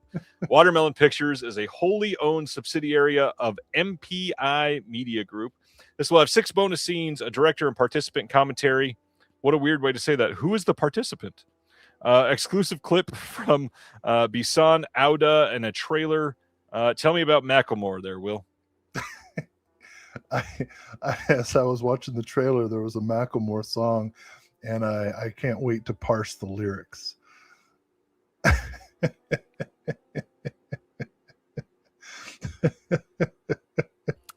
Yep. All right.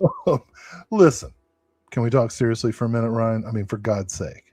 Sure. Obviously, this is an important subject for a documentary.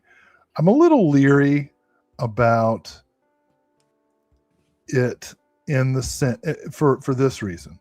I haven't seen it yet, so this is not a criticism. This is just something that I'm worried about. Obviously, the right to protest is fundamental to Agreed. American freedom, including protesting in ways that others might find emotionally and socially harmful. I am less concerned about how Columbia University students feel than I am about the people of Gaza and of Israel. Yes. And so I hope that the documentary does not slide into a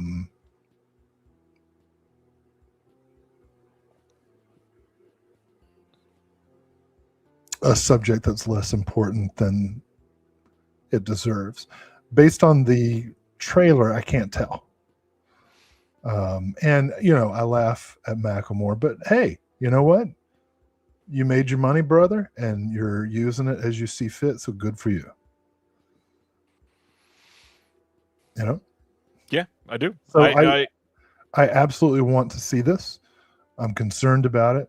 I'm, especially as a university employee, I'm especially concerned about how administration behaves when with regard to student and faculty freedom of speech and academic freedom. And shit's going on now. I can't even tell you, because I could get fired. Actually, any appearance, if anybody looks at any appearance I have on this show, I'll probably be fired. But yeah, so I'm jazzed to see this. I'm worried about the take that it's going to have, but that's probably good too.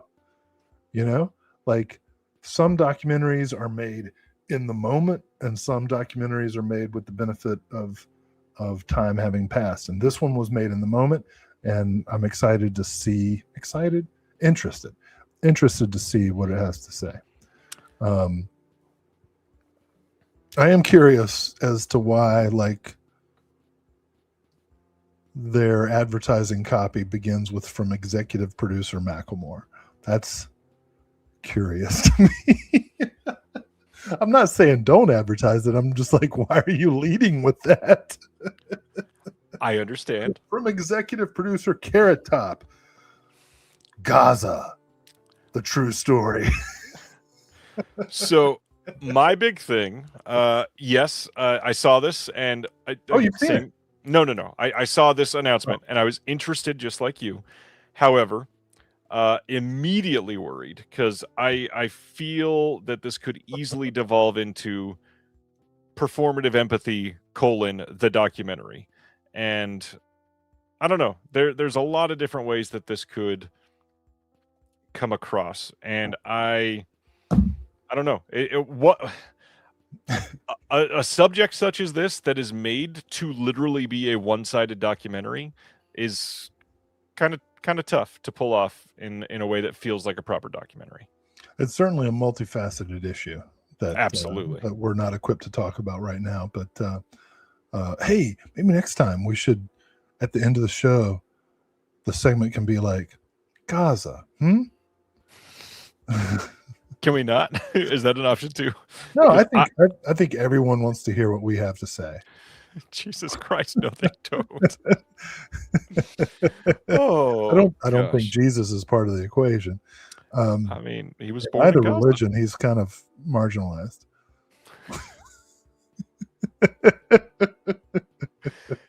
Anyways, so check out the encampments. No, I mean, I don't with want an open mind. Yeah, I don't want to sound like I'm trashing the movie because I do want to see this. I'm just the entire announcement is kind of confusing to me. I get that. And another thing, honestly, to make this your first release, that you're like, look at us, we're new to OCN. I don't know, that could be tough. Well, that I think is great. I'm like, come out swinging, you know. But, with a more clear-cut announcement, sure, yeah. Well, there's nothing clear-cut about the issue, but well, some things are clear-cut actually. That's why I said use a clear-cut announcement. Yes. Well, you know, Macklemore. Did you remember that song he made about gay people? I do actually. Yes. What was that called?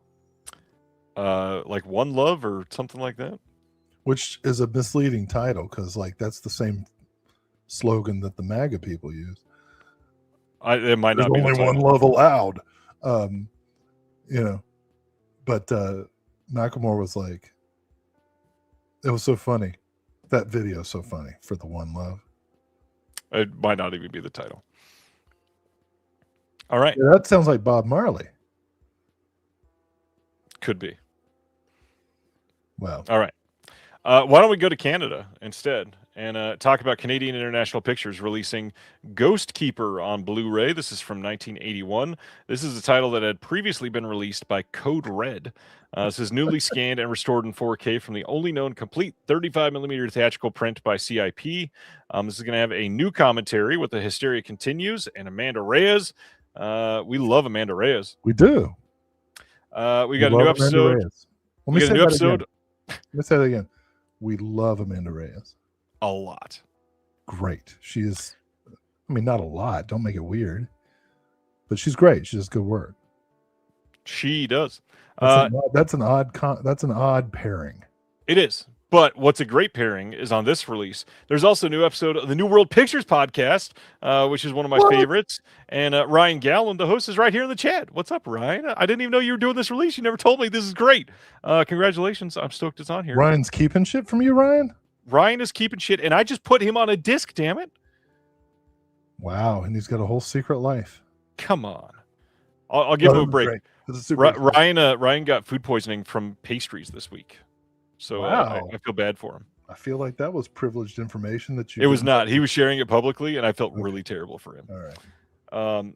We got a new interview with Chris Alexander on this one. We've got a new interview with. I got food poisoning once, man. I'll tell you, it was the worst way you could possibly get it. But anyway, go ahead. I'll tell you later. Go ahead with Ghost Keeper. Canada's answer to The Shining. Yeah, this looks great. We got a bunch of new interviews on here, lots of new stuff going on. We got Ghost Keeper 2, the Kickstarter video pitching the sequel from 2013. We've got reversible cover art. We've got a booklet with a new essay by Yasmina Katita and the essay on the film's production history by Eric Volmers. Have you seen Ghost Keeper? Ghost Keeper 2, man. We're going back to the hotel, eh? You know? We didn't get enough of the ghosts the first time, so we're going to check it out once more. Look around, see what we can find. You know, who are you going to call? Yeah. I've not seen this one. I put this in my cart, but then when I saw the total of my cart, I was like, yeah, I got to drop something. And I saw that this was available to stream. So I'm going to, I love snow stuff. And so I'm going to stream it and probably make the purchase. I mean, especially now that I know that we got the New World Pictures podcast. Yep.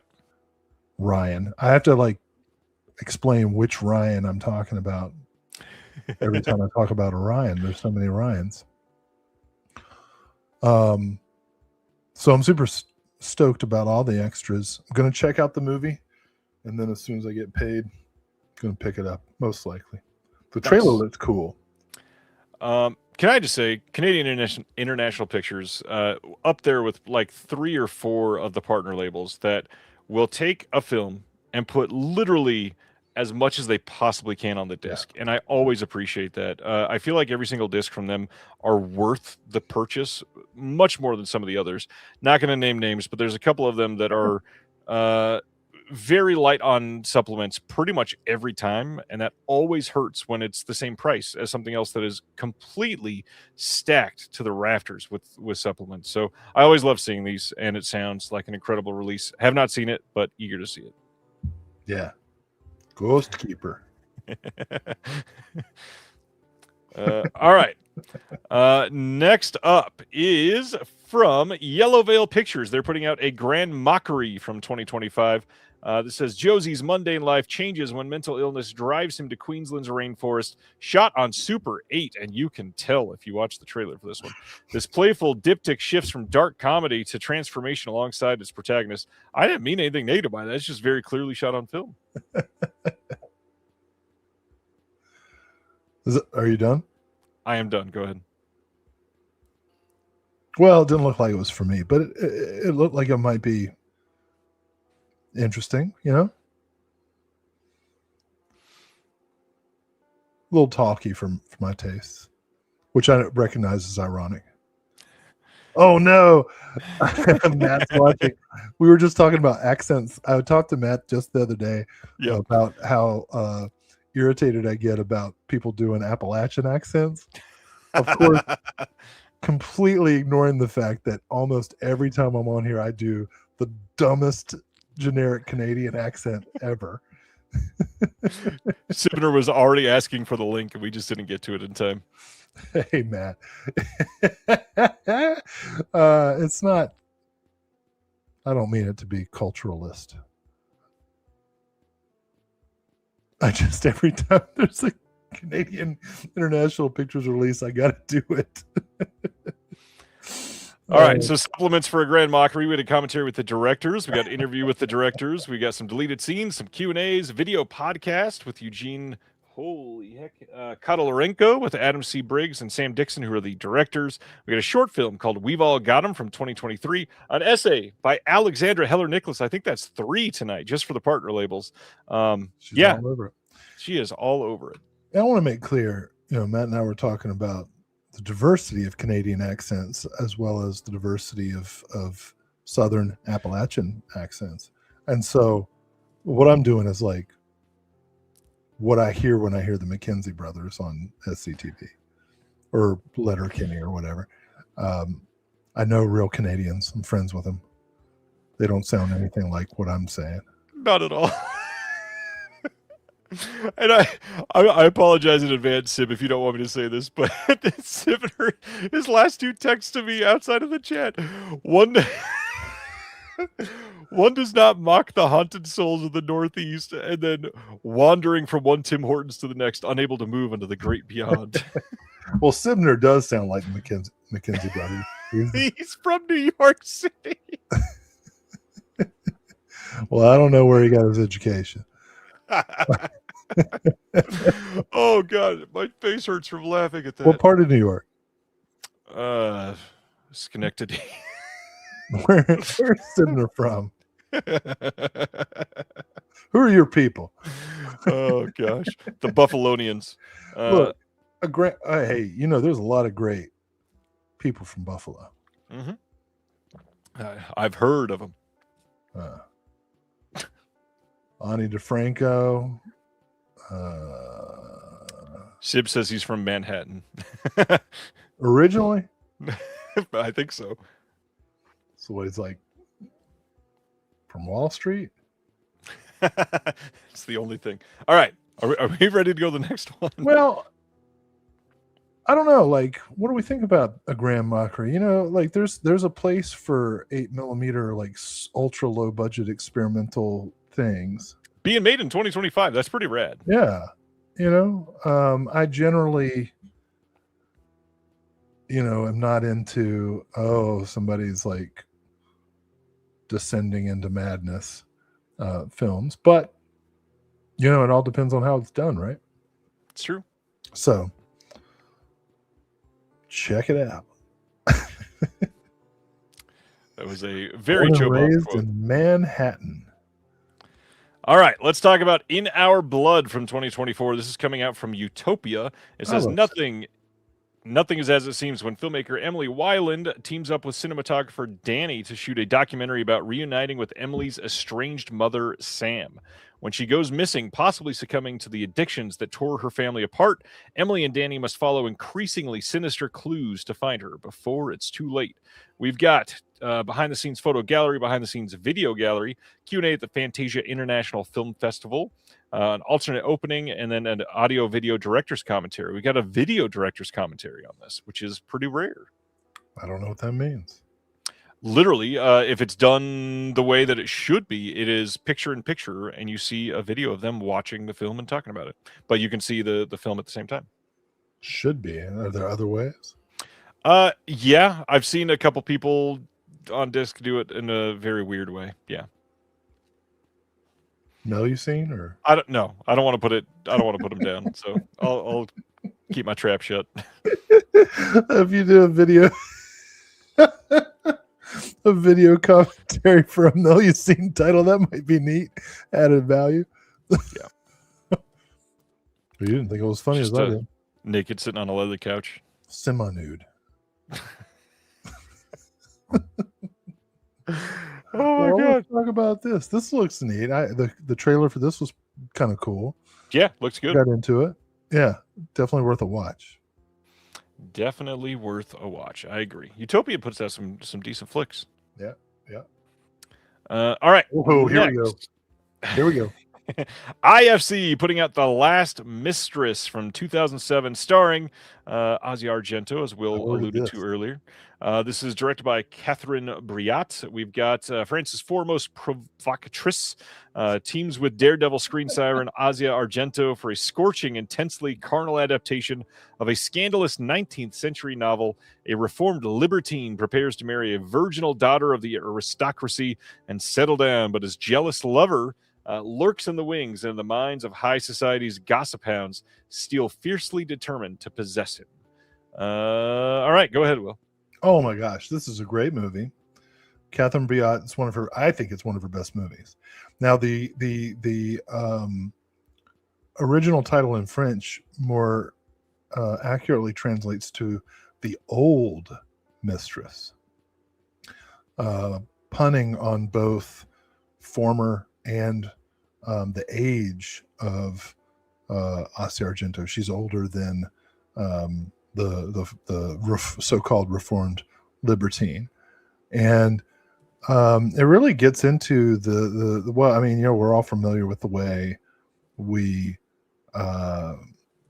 salaciously are interested in the sex lives of public figures and celebrate any kind of public humiliation that can be brought upon them for their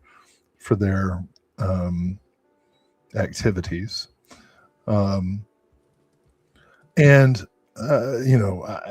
For so many reasons, Asia Argento is perfectly cast. She's got that look, she's got that kind of feline quality to her persona that really like sells this role, and I think it's one of her best performances as an actress. I'm a big fan of this movie, and I still have like a Blockbuster used DVD that I got for $4.98, and like some going out of business sale. So this is a very welcome upgrade. I mean, Catherine Breillat, all of her films, like there's none of her films can be appreciated without complication. You know what I mean? I love the fact that every time I watch one of her films, at the end, there are some things where I'm like, wow, that was really like well said. And there are other things where I'm like, I don't know how I feel about that. You know, like I'm still thinking about The Last Mistress. Like when it popped up today, I was like, shit, that movie kind of fucked me up when I first saw it 15 years ago or whatever it was. Sibner and Mr. Aaron want us to know that it is Brouillet, not Briat. Well, I just learned how to pronounce Sibner's name like 2 months ago, so give me some time. I got Asia right. It's true. It's Asia Argento. Now you're going to ask me to like pronounce French shit correctly? I don't know about that. I just don't pronounce anything right, so that's the easy way. You're pretty good with the Spanish. I'm all right. I do surprisingly well with the Indian names too. I deal with those a lot of work. Comme si, comme ça. Never heard of her. All right. Next up from Dark Star Pictures is a double feature of Love Kills and Between Us from 2025 and 2022. Love Kills says an infidelity comes to an abrupt end when two cheating lovers are caught, and a sugar daddy becomes the prime suspect when one of them goes missing. And then Between Us says Elodie and Letitia maybe are in love and want a child. Oh wait, you know what, Sibner? Could you tell us how to pronounce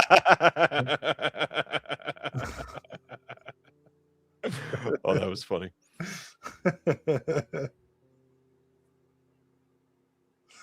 Mm-hmm.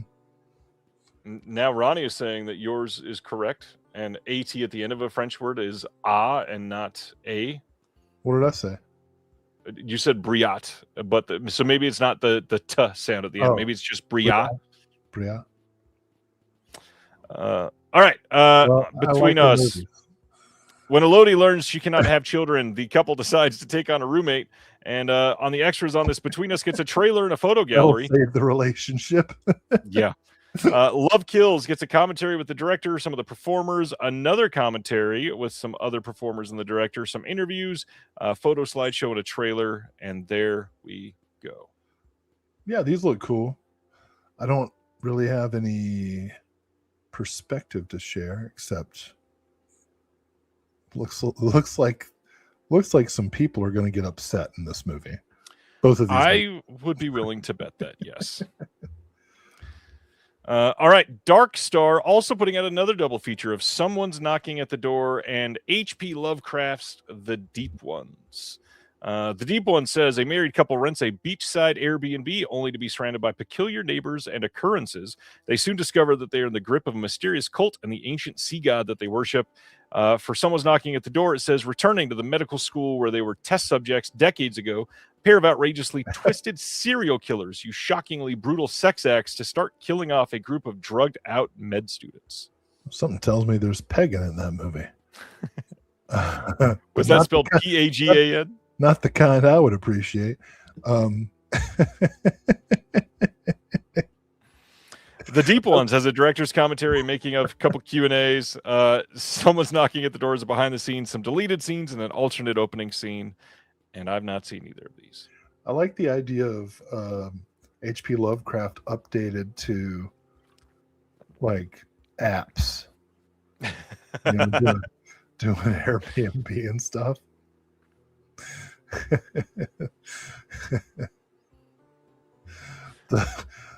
The condo emerged from the Stygian darkness.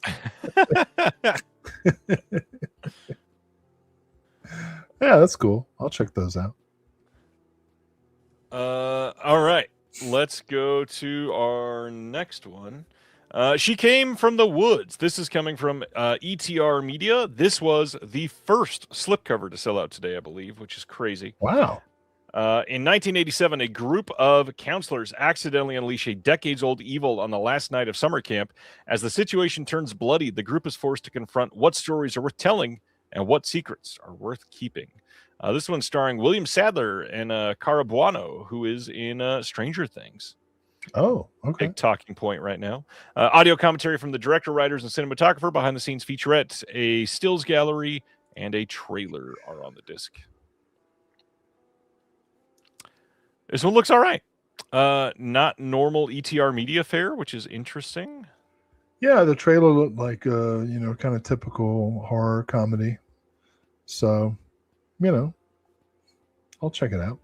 Yeah. She Came from the Woods. Next up, a pretty decent one. The story of Tom Savini, called Smoke and Mirrors, is coming from Wild Eye Movies. This is a re-release. This had come out previously from Wild Eye on Blu-ray and came out a handful of years ago. Now it's just coming out since they're a partner label. They're putting it out again with the brand new slipcover design. Decent documentary. I'd say not what it could have been, but I liked it enough. Did you see this one, Will? No, I haven't seen it yet. I look forward to seeing it. I recall Joe Bob Briggs giving a kind of mixed review to it, saying that there are all these like moments where a follow-up question might have revealed some really personal stuff, but who knows? Like there might have been an agreement between the director and Tom. I can't speculate. I haven't seen it yet. I'm very interested in it though, because obviously it's Tom Savini. Yeah, I mean it's certainly worth watching. He's been around for so long and he's taken part in so many discs. Like we could have went a little bit deeper. That's it. Well, Smoke and Mirrors, it tells you. Touche. That was good. Glass Eye Pictures, who is Larry Fessenden's label, is putting out Trigger Man, Ty West's 2006 film, which you are a semi-fan of this one, and you don't like a lot of his stuff. So tell us about Trigger Man.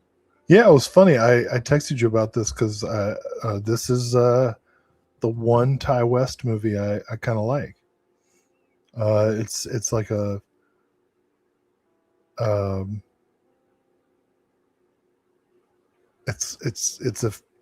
isn't it found footage? It's a found footage movie, right? It's been a while since I've seen this one. I think so.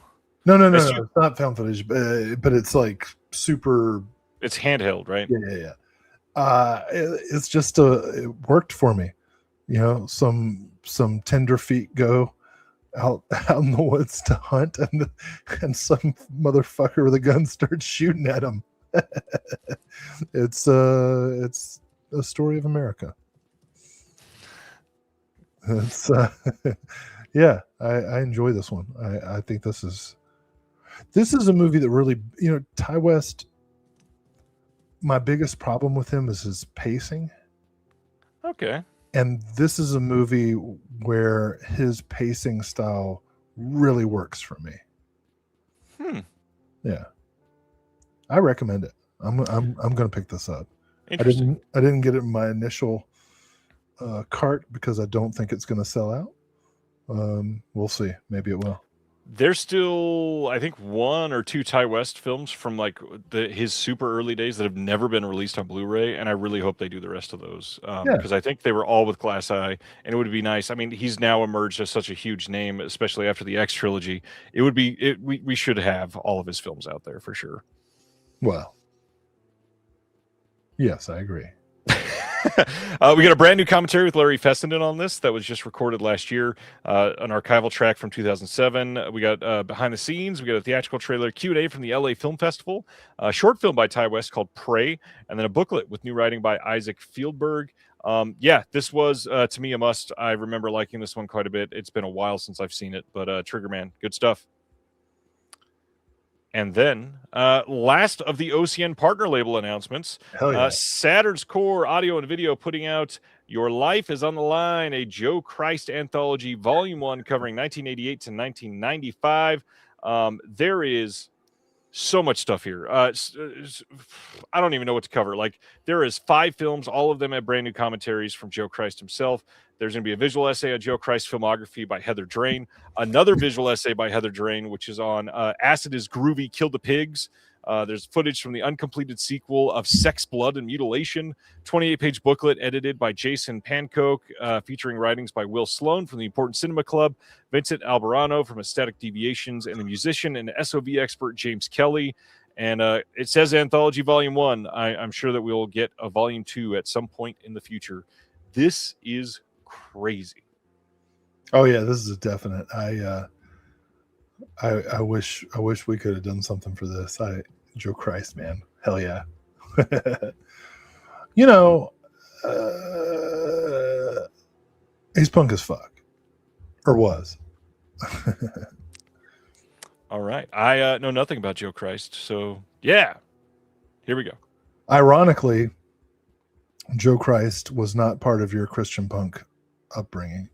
He was not, no. Because the Christ part is ironic. Yeah. All right, let's head over to Melusine. As the second release from the Mitchell Brothers Film Group, we've got Resurrection of Eve from 1973. It's coming in the hard box release with the slipcover on the inside. Here is the slipcover. This is starring Marilyn Chambers, and it's going to be region free. We got an 84-minute feature presentation of the film, newly restored from a 35mm blow-up CRI with the following sound options. We've got the English language mono soundtrack, and we've got a feature-length audio commentary with Marilyn Chambers, biographer Jared Stearns. There's an audio interview with the actor Johnny Keys, moderated by Ashley West from the Rialto Report. The Many Faces of Marilyn Chambers featurette. There's going to be a history of the Tenderloin on here called Porn Was Born Here. Never before seen trims and outtakes. 8mm digest version of the film. Trims? Yeah. What? And it's from the 70s, which is shocking. A couple trailers. We got an 11x17 replica Japanese one sheet that is included in this. And this is the second one on the Mitchell Brothers Film Group. Any thought on Marilyn Chambers or Mitchell Brothers?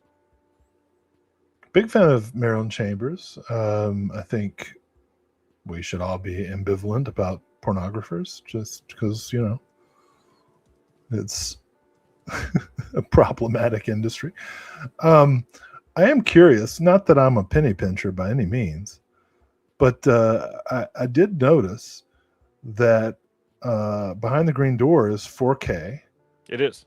And has the same kind of packaging style as Resurrection of Eve, but is several dollars cheaper. So I wondered what the difference was. Several dollars cheaper? Unless I'm crazy, which is obviously possible. Look it up on your little laptop there. You were looking probably at the motion picture or soundtrack CD, which is only $10. No, are you idiot? Wow, am I idiot? Are you idiot? Because if you look here, Resurrection of Eve, $29.99. Behind the Green Door, $36.99. Well, are you logged in? Why do I need to be logged in? For your membership discount, doofus. Well, no, you can see the crossed out price. The Mitchell Brothers Film Group one, half of that would be $25. Half of the Resurrection of Eve would be $21.50. I can't argue with you, man. You're doing your snake tongue math. No, that's not. Look, when I was logged in, I clicked on the movies. Oh, is it because? No. Is it because of the membership prices change in the new year? I don't think that happens for. Well, I don't know. Whatever. I'll log in real quick and I'll show you. It's a porno with Marilyn Chambers. She's super cute. Like, if you want to see it, get it. So when you're logged in, Resurrection of Eve says starting at $21.49, Behind the Green Door, $36.99. Oh, maybe I wasn't logged in. That's only, you're not a subscriber this time, are you? I'm a subscriber. What? You did it? Yeah. Well, you know what I figured out? No, I don't. Well, I do reviews, right? Yeah. And I always add a couple of pictures and a video. Oh, so you got your $14 of a discount? Well, so I get 150 points to 200 points for every review. And if I post 666 reviews, it will pay for the subscription. That's a lot of reviews. Well, I'm taking that challenge. All right, so I made a huge mistake about the price of the Resurrection of Eve, and I'm glad that I am happy to tell you that I'm wrong and Ryan's right. We just dove into the Resurrection of Eve for way too long to find out that it's cheaper.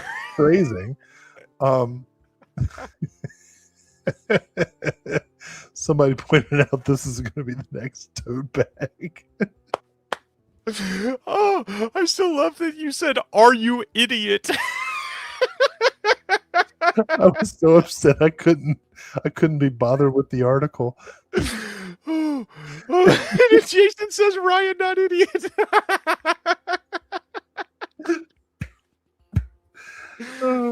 Look, and this I can't even use as an excuse that I'm tired, because this episode is half the length. Yeah. All right. No. Let's talk about it. Okay, let's talk about Marilyn Chambers. Go right ahead, Will. First of all, my bad. I am idiot.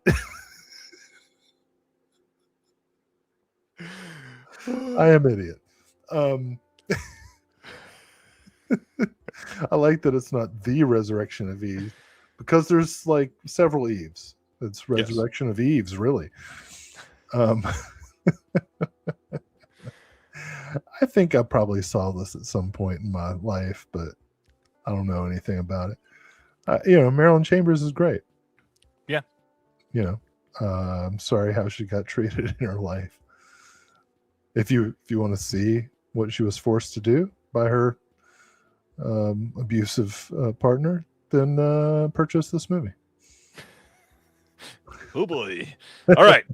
Let's take a look at the Quality X release for this month. We got Maraschino Cherry. This is from 1978. Great trailer. Yeah. Looked hilarious, actually. This is set over the course of one sex-filled day at an exclusive Manhattan bordello. This is going to be region-free, newly scanned and restored in 4K from the 35mm negative, feature-length audio commentary with the director, Radley Metzger, moderated by Ashley West of the Rialto Report. There's an archival video interview with Gloria Leonard, some trailers, radio spots, never before seen trims and outtakes again. 24-page booklet with an essay by Ashley West as well. And this one actually looks pretty fun. I'm getting torn up in the chat. Deservedly. It's true. Any thoughts on Maraschino Cherry or Radley Metzger from you? Yeah, it looks funny. I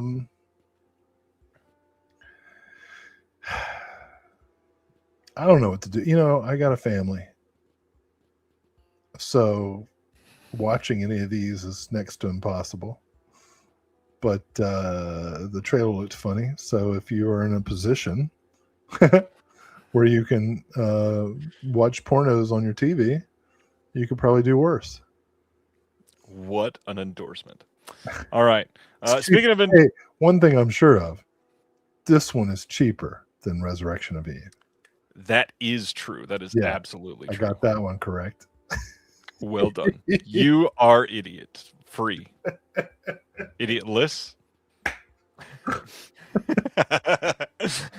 All right. So now, of course, it is subscription week or subscriber week for Vinegar Syndrome. So we get a bunch of clues. We get some title announcements. We get a bunch of teases. And so going through the whole year, if you are wanting to do this, first off, remember the subscription is limited to 2,000 So if you are not one of the 2,000, you're not going to be a subscriber. For the month of January, we are getting Made in Hong Kong Volume 2. We're getting the Terra Firma 4K and the Phantom of the Opera 4K. Next month in February, we're getting a 4K of Demon Warp, which wild that is coming on 4K. We're getting a 1980s Italian horror that's going to be a 4K. Early 90s erotic murder thriller, uncensored 4K. That's interesting. Okay. March, we're getting a Forgotten Jolly set featuring Bruno Mattei, Sleaze, Jim, and 2 other trashy treats, all on Blu-ray debuts. There's going to be an ultra-gory 80s Italian horror shocker. That's going to be a 4K debut. And then gory 90s slasher. That's going to be another 4K debut. In other words, there's going to be a couple upgrades there, stuff that's already been released on Blu-ray. April, we've got Lady in White on 4K with all 3 versions of the film. And got to say, big Lady in White fan. I love that movie. 80s drive-in horror properly restored for the first time on disc, and that will be 4K and Blu-ray. A classy and gory 80s Italian horror. That'll be a 4K debut. What does that mean? I'm very curious what that one's going to be. May, of course, it is the month of the big sale. So we've got, I think they meant the word essential here. It says essentially Giallo in 4K. That's going to be a debut. We got studio-made mystery slasher 4K and Blu-ray, and 2 hard-hitting 4K Blu-ray horror surprises.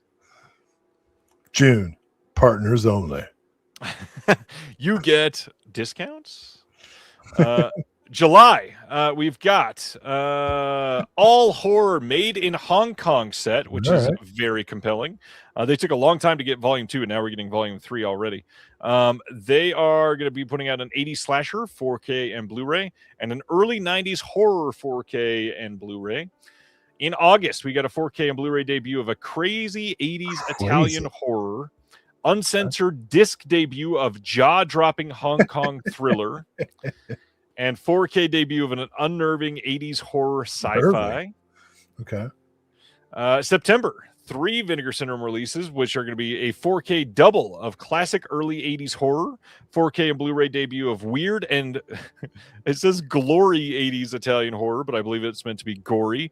And then a disc debut of an eerie 70s Hong Kong horror.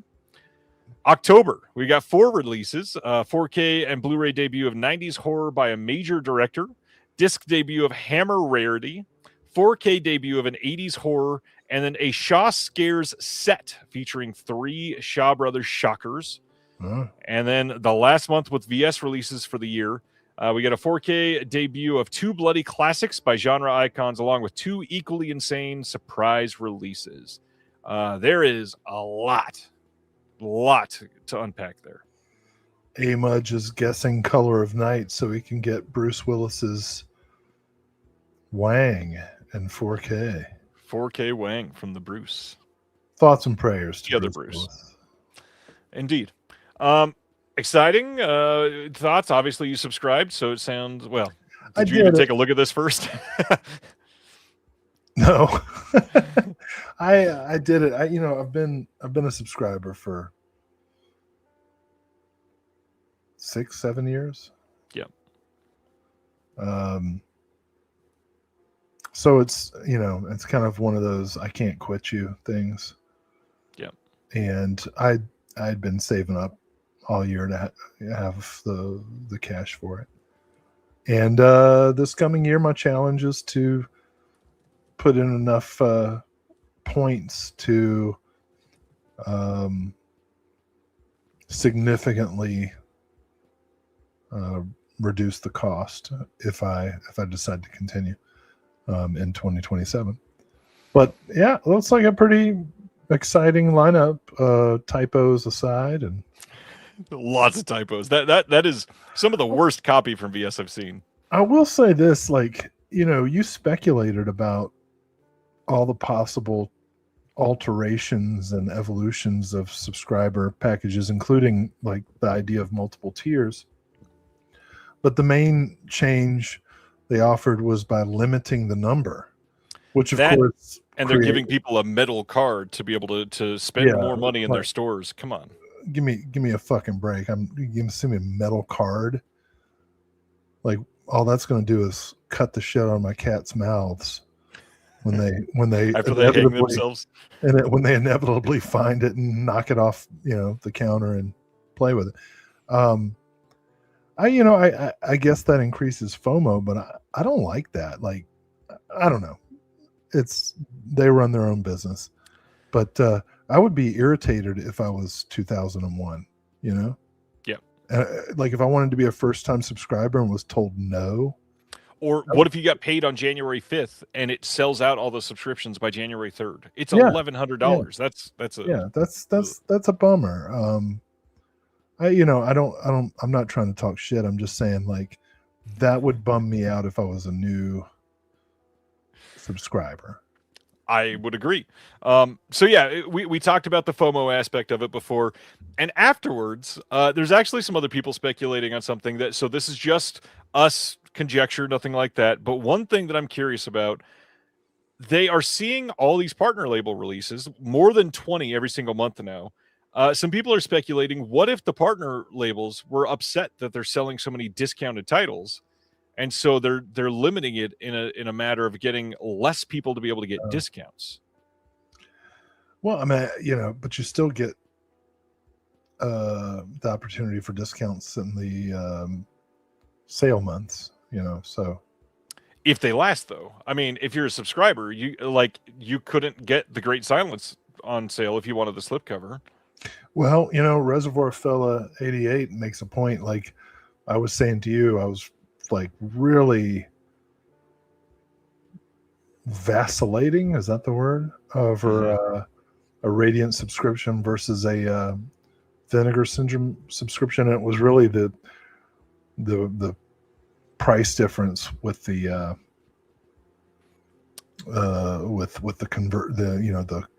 monetary conversion that ultimately put me. And yeah, like I said earlier tonight, the partner labels are how I see newer movies for the most part, because it's all, they release the movies that I do not get into. I do not get to see in theaters. They're not in any theaters that I have access to. Yeah. But the metal card, that's just fucking stupid. I'll say that unreservedly. Vinegar Syndrome, if you're listening, who gives a shit about a metal membership card? Like, what the hell? We're grown-ups. Not to mention, send me a sew-on patch. Unless they do something different, and I don't live next to the. That was funny. Am I gonna like? Hey, check it out, guys. Well, fuck. Here's the thing. So I don't live next to their stores. If somebody lives next to their stores and you actually shop in the stores and it's different, please say something. But what I'm thinking is, if you're a subscriber, you're only getting discounts for stuff that came out this year. You're already buying everything or you're already getting all the VS stuff that came out this year. So the only thing that you're getting discounted is partner labels that came out this year in their store, VSUs, VSAs, and stuff like that. If you're wanting those, you're probably buying those anyways on the site. So the whole point of the card is to show it in a store and have them scan a QR code. For what? I don't understand the appeal of that. Send that to my email, because I'm going to have my phone. I'm probably not going to have a metal card with me. Even worse, supposedly somebody even stated, like, this was not hard. If you went to the store as a subscriber last year, you gave them your last name and they could find you in like 20 seconds. Yeah. What is the point? The metal card is kind of, I'm just like, how old are we? I think that's more gimmicky than limiting it to 2,000 myself. Yeah. I'm going to, instead of the metal card, I'm going to get that t-shirt with the titties. Because I'm a grown up. Do you understand? Did you get the t-shirt that spelled vinegar? I'm a grown man. Oh, Don't send me a metal card. Send me a tote bag. A tote bag that my cats can break.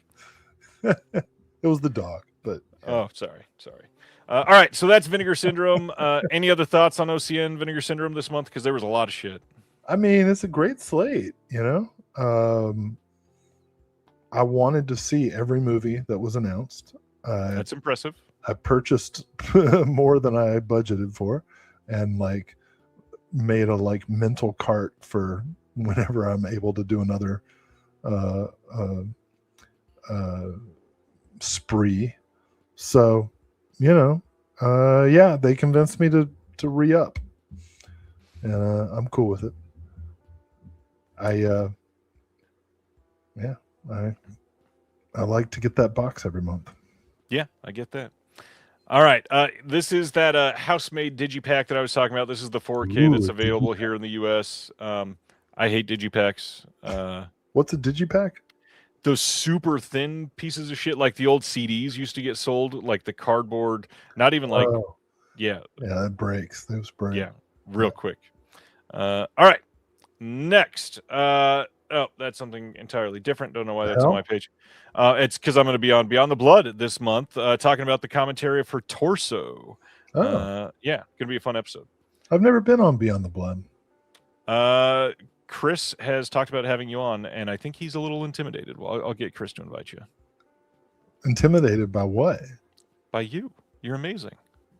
No, I'm not. Like, that's literally true. Have just talked for almost 3 hours. Chris, Will is idiot. you know, I'm serious on other podcasts. How do I get that? I'll ask Hunter how I pull that out of you. Well, I mean, it's whatever you want. You told me, like, hey, I need somebody to be entertaining because I can't carry the show alone. Hey, you know what brought you and I together? Mondo Macabro. You want to talk about what's coming out in 2026 from Mondo Macabro? So they're putting out Morbo from 1972. They're going to be putting out The Blood Rose from 1970. They're going to be putting out Hell's Ground from 2007, which was a Mondo Macabro co-production, actually. Pete Toombs helped produce that film. The Living Corpse from 1967 is going to get an upgrade. That's Dracula in Pakistan. House of the Loot from 1979 is going to be getting a release. It's a Hong Kong film. Any thoughts on those? By the way, these were all revealed on the Mondo Macabro podcast. Check out the episode. It was a fun conversation. That was a good episode. I was just telling you that I listened to that and enjoyed it. Really excited about all of these titles, which are unfamiliar to me other than the upgrade on Living Corpse.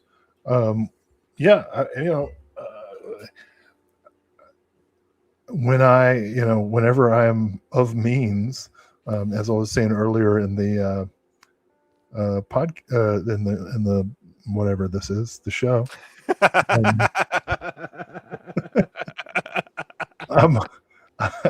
I'm always like happily blind by Mondo Macabro bundles.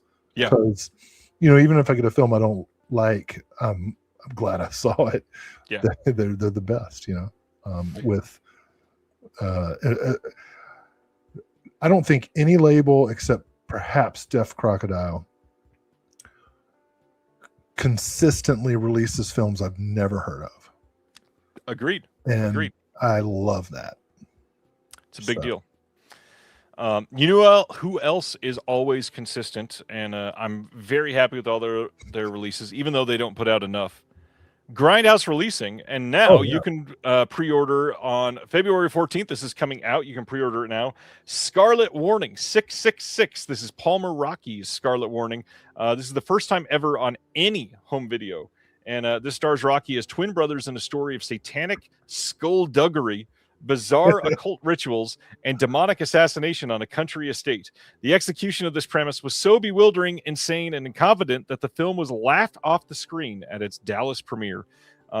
This was eventually released in 1980 as Scarlet Love, with an original soundtrack album featuring his own vocal stylings. When this two met with audience mockery, Rocky attempted to frame the unintended laughs as keen satire. Rocky was still restricting his Frankenstein's monster of a movie with new material at the time of his death in 1996. So this is going to be a beautiful new remaster, lovingly restored in 4K from the original 35mm negative. It's got provocative, in-depth interviews with the producer and a co-star. It's got additional interviews with punk rock icon Giello Biafra and legendary rare record connoisseurs Paul Major and Johnny Trunk. We have an audio commentary by Reverend Even Strang of the Church of the Subgenius, the original theatrical trailer and extensive stills galleries, glossy illustrated booklet with liner notes by exploitation historian Chris Paggiali, a embossed slipcover with new art. We've got a Blu-ray cover painting by cult artist Dave LeBeau, some stills galleries trailers, a bonus CD, Scarlet Love movie album, And then, of course, it's Grindhouse, which means there's going to be all kinds of Easter eggs on this. There's going to be like 9 things hidden that you'll have to find as you go through it. Literally, I meant that at the beginning. Consistently, they put out packages that are always worth more than you pay for them. They're genuinely very high quality. I mean, look at the Beyond this year. It's like a 6-disc, ridiculous release of incredibleness. But with stuff like this that I've never seen, never heard of in this case, it is likely going to be something I genuinely appreciate. Any thoughts on this, sir? Oh, it's automatic. Ever told you my Jello Biafra story? Maybe. We've been doing this a while, so maybe. Yeah, I probably did. We had when I did college radio, which coincides with the Jello Biafra story. In the radio station, we had this huge mural of Bob from the Church of Subgenius, and so this is automatic. Got to get it. Nice. All right. The only other thing to cover tonight, before we go into our other stuff. Oh, geez. I got it. Shelf Shock Rewind is wide open. You can vote now. For a while. I will do my best. Go pee. Shelf Shock Rewind 2025 voting is open now. It will be open all month. For those of you that have not been around for the previous award ceremonies, this is going to be a live award ceremony hosted on this channel, on the Shelf Shock Rewind channel, all kinds of places. We get all kinds of people involved in physical media and films to come out and discuss all of their favorite releases from 2025. Last year, we had Sean Baker, Joe Lynch, Francis Galuppi, Kyle Gallner, even more involved in the show. It's kind of wild. We'll get a bunch of people to, discuss the categories that we're doing, reveal the winners. The labels will come out and say thank you and accept their awards.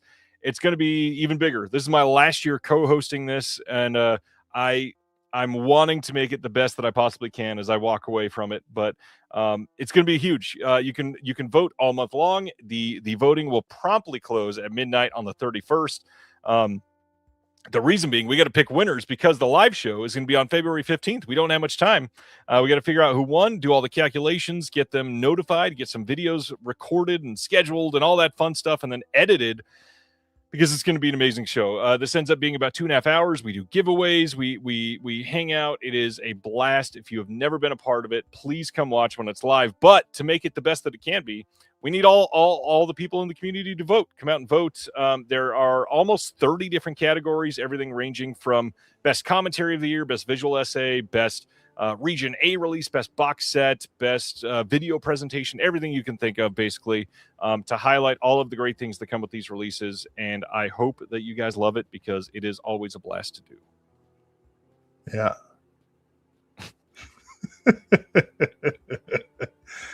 No, I think it's really cool.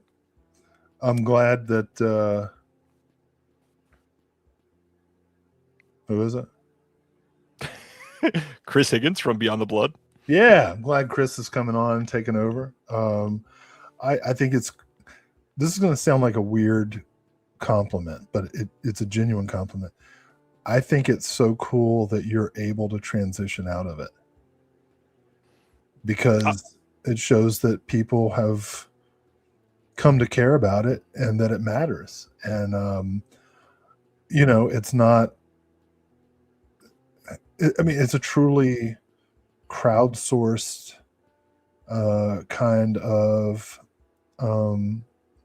awards show that doesn't feature the inept corruption of the foreign press association, like the Golden Globes, right?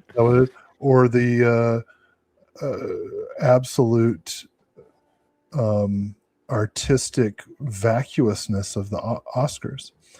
This is actual fans who actually watch the stuff and purchase the stuff and care about it. Yeah. So I've never been asked to co-host, but but that's probably good, because I would be corrupt.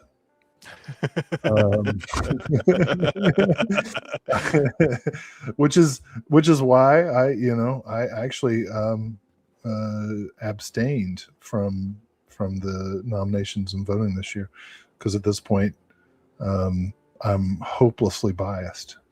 Well, and for the record, to try to keep bias out of it, anything that was produced by someone's favorite productions was not allowed to be nominated this year.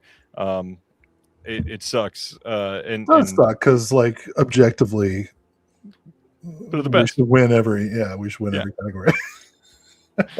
Chris is saying, it's your last year. Will it still happen next year with someone else? That's gonna shut Deaf Crocodile out, isn't it? No. If it's about the release, I just meant like we can't win best visual essay or best commentary. So we can't. Okay. Right. Chris is asking, it's my last year. Will it happen next year with someone else? That is the plan right now. And yes, it is my last year. This will be the 4th time in a row that I've done this. And it takes 3 months of my life, essentially, every time that I put this on. Chris is taking over, right? That was he's co-hosting this year. He has not agreed to take it over every year, but you're on, Chris. We'll see. I definitely will be helping behind the scenes next year, but it's a lot. I just feel like Chris could make the best promos for it because, you know, I've talked about how much I enjoy his Instagram feed as like softcore pornography for film, for, you know, physical media collecting. Yep. Softcore filmography. Yeah. Oh my gosh. Like every time the soft lighting, and it's like he'll go through the shelf and he'll pick some, it's like ASMR for like not perverts, you know? Right. And I just feel if he was doing stuff like that for Shelf Shock, I'd be like, oh yeah, this I'm gonna, like, I would have a party to watch it, you know, like invite people over. I would invite a person over. Yeah. ABC 99D wants to know if we were going to go over the nominations. I can do that real quick. I don't want to make this part too long, but here is the poll that you'll see. And for those of you that have never voted before, by the way, if you don't like the nominations, there is a write-in option on literally every single category, so you don't have to go with one of the choices. Oh shit! Maybe I will vote. Right below there, you can vote for whatever you want. So best pre-code silent film release this year, we've got Alrane and the Student of Prague from Deaf Crocodile, The Cat and the Canary 4K from Kino Lorber, Hell's Angels from Criterion. Are you going to do all 30 categories? No, because a lot of them are going to be redone. But this cool. This never gets enough love. He Who Gets Slapped by Flicker Alley and the Old Dark House 4K from Eureka. Contemporary and studio catalog stuff, we've got A24 stuff. Final Destination, Sinners, Toxic Avenger got a nomination, Will. Oh, well. Weapons 4K, studio catalog. Chance. And no. Boogie Nights, Nightmare on Elm Street 4K collection, Night of Living Dead 1990, Panic Room 7.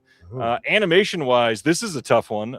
Radiance with the Essential Polish animation release. Flow 4K from Criterion. Gwen and the Book of Sand from Deaf Crocodile. I Married a Strange Person from Deaf Crocodile. And then Perfect Blue from G Kids. Oh boy. Martial arts, a lot of these are expected. I was honestly shocked and loved that Bohachi Bushido from Mondo Macabro got a nomination here. Come Drink With Me 4K was nice this year. The Cheng Che box set from Eureka. Wow. The Great Chase from Neon Eagle. Shawscope Volume 4, that was I knew that was going to get a nomination. No big surprises in the horror section. We got The Beyond and The Mouth of Madness, Let's Scare Jessica to Death, Nightmare on Elm Street, and Possession. Yeah, those are all deserving it. Documentary-wise, loved seeing Hookers on Davy from Canadian International Pictures listed there. Yeah. Best audio presentation, some good stuff listed. Best video presentation. Love that The Beyond got a mention here because it genuinely looks incredible on 4K. Mm-hmm. Best home video upgrade. We got Behind the Green Door nominated for a Shelf Shock Rewind Award. Well, as an upgrade, you know. It's one of the best, yeah. Question though, has anybody gotten Eyes Wide Shut yet? I'm still waiting for my shipment. Yeah, I have it, and I would say a lot of people have it. Okay, never mind. I like that. I like that Dirty Work and Behind the Green Door are in competition with Eyes Wide Shut. With Kubrick. Yeah. Sorcerer and Night of the Juggler, both very deserving there. Packaging wise, I'm going to throw my weight behind Black Sheep. Love that we got a wool box set from Umbrella for that one. That's not the Chris Farley movie. Correct. It is the Killer Sheep movie from New Zealand. Killer Sheep. Let's see. The Wes Anderson Archive got its first nomination on that one. I'm surprised about that because it looks like a cardboard box, but okay. Best Steelbook, Boogie Nights, Dogma, Nightmare on Elm Street Collection, Panic Room, and Small Soldiers. Okay. Nice to see Joe Dante get a nod with Small Soldiers. Yeah, well, he didn't, but the package did. Best Artwork, Altered States from Criterion, The Deadly Spawn from Synapse. Love that box on that one. Freaked from Umbrella, History of Violence from Criterion, and A New Leaf by Cinematograph. Love that New Leaf box. Mm-hmm. We got some good interviews here. One of them with John Waters, one with Mikey Madison, one with Carl Reiner, or not Carl Reiner, Rob Reiner. Hello. Glad they got that filmed. Yeah, Guillermo del Toro talking about Possession. Willem Dafoe on New Rose Hotel. New visual essay, Eva Man getting a nod here with Ian Higby's release or visual essay. School in the Crosshairs. This is a wonderful visual essay by Philip Jeffries that I helped put together. You had nothing to do with it. I personally did not do anything on that visual essay. The Nice Guys. We got Lee Singer doing a piece there. Suzanne's on my friend John, Rubber's Lover. Look at that. And then Joe Madry got nominated for the Fireworks Woman. How about that? I don't want to put my thumb on the scale, but yeah, that's worth a look. And a message. You should let him know he was nominated. Best newly written essay. We've got the Eva Man release again from Anna Macabro, Alexander Heller Nicholas for The Innkeepers for Second Sight, Elena Lazick on Possession, Michelle Kisner on The Sadness, Heather Drain on Twisted Issues for Saturn's Core. Nice. Love that Saturn's Core got a nom there. Just in case you didn't know, I wrote an essay for The Devil's Sword, but it was ineligible. Not only was it ineligible, many people did not get it until months after the release.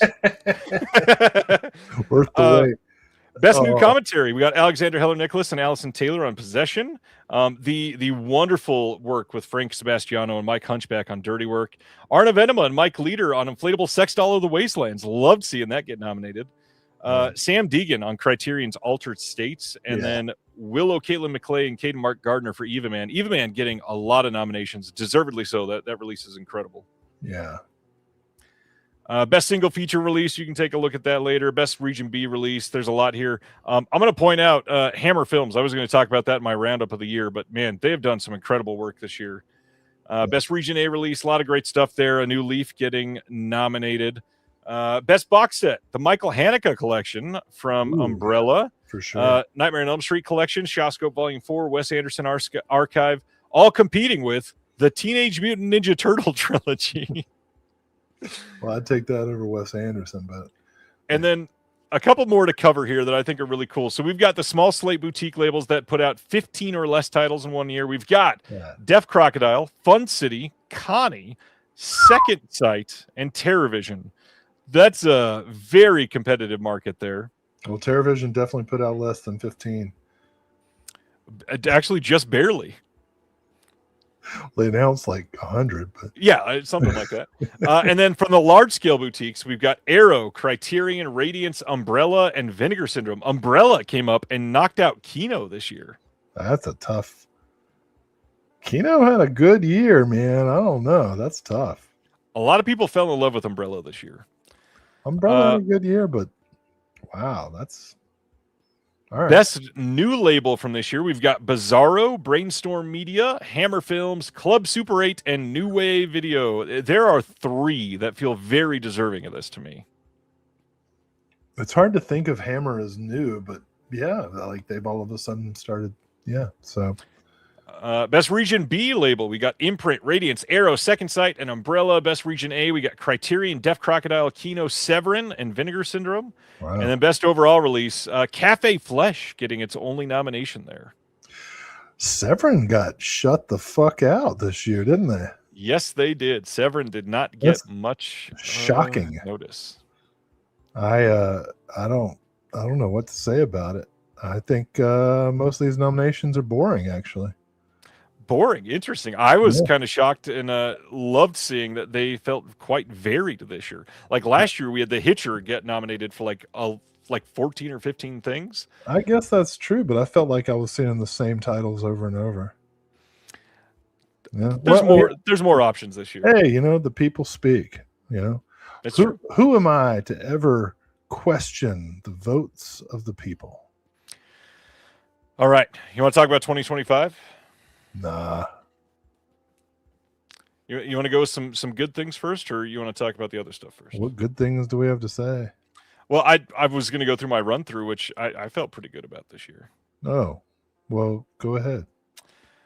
So I saw more than 125 movies in the theater this year, the most I've ever seen by far.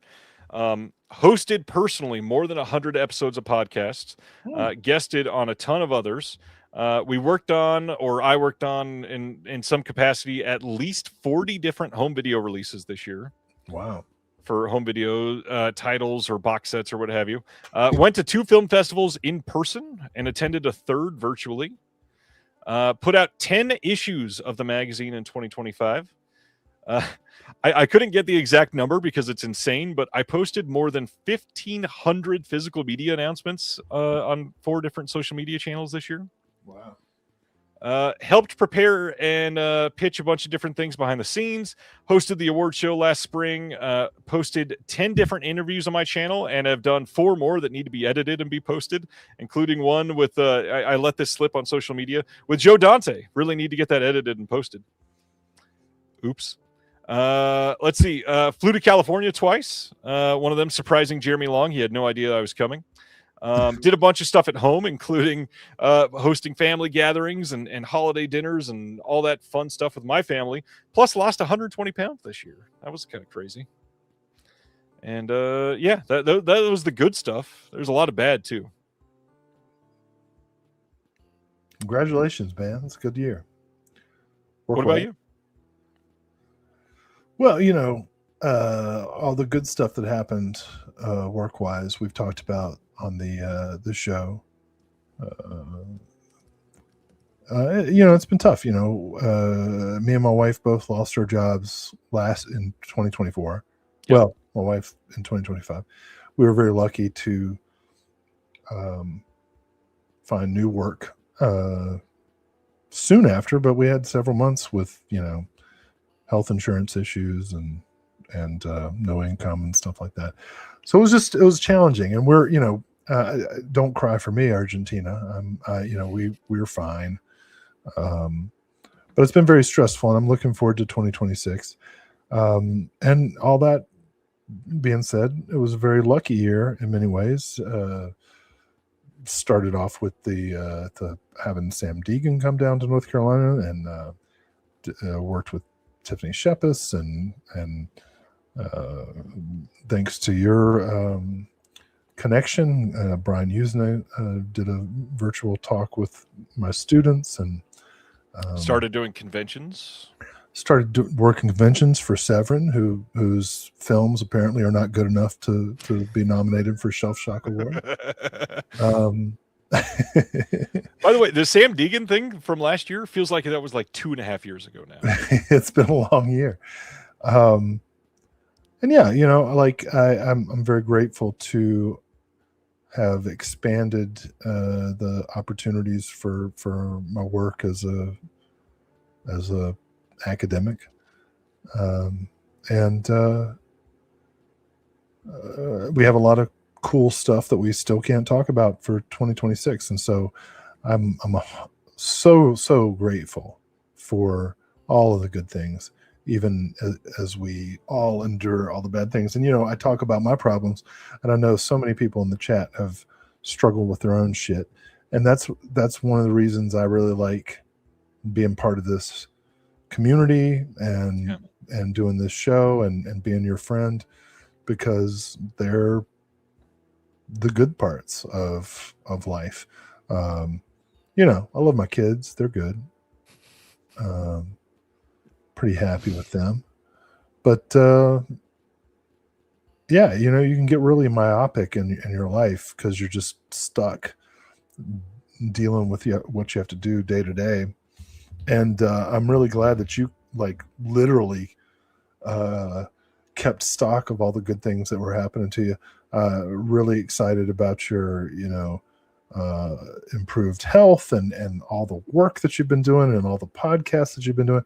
You've built, I make jokes about how you built an empire out of the ashes of COVID, but you have, and it's the kind of empire that I can get behind. I'm glad to be a part of. So yeah, congratulations, man. Happy New Year. Happy. I can't wait for you to announce some of the things that are coming up so that I can pretend like I'm shitting on them. Even, you know what I mean? Like, I always am like, "Blah, blah, blah, blah," but like, I'm actually so excited and happy for you and happy for us and happy for everyone who gets to be a part of it. Really happy about getting to meet and work with so many of the cool people that are in this orbit. And people I haven't even gotten to work with yet who have just kind of discovered through joining up with you, Erica and Michelle and so many other people that I hadn't been familiar with before. Bill Ackerman, like all these people that like just over the last 2 years, I've been like, holy shit, where have these people been my whole life? I've been enriched. So yeah, there's been a lot of good stuff in 2025 to bring some light in an otherwise pretty dark year. But one thing happened this year that like depressed me more than any other. I don't think I've ever cried as much over the death of someone that I didn't know personally than last month when Josh Becker died. As anybody who's ever seen me on your show knows, Josh Becker is a filmmaker whose work means a lot to me.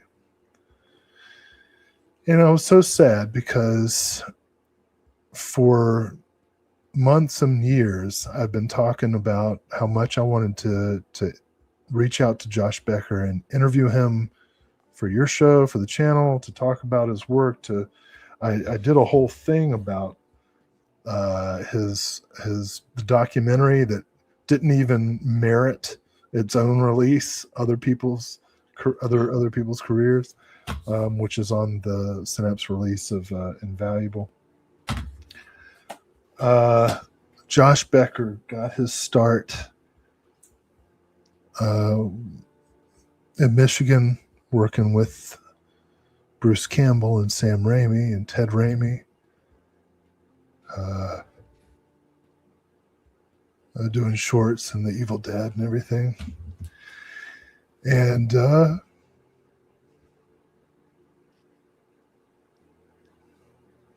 love his work.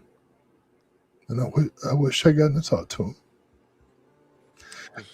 And I was really stupid not to reach out to him.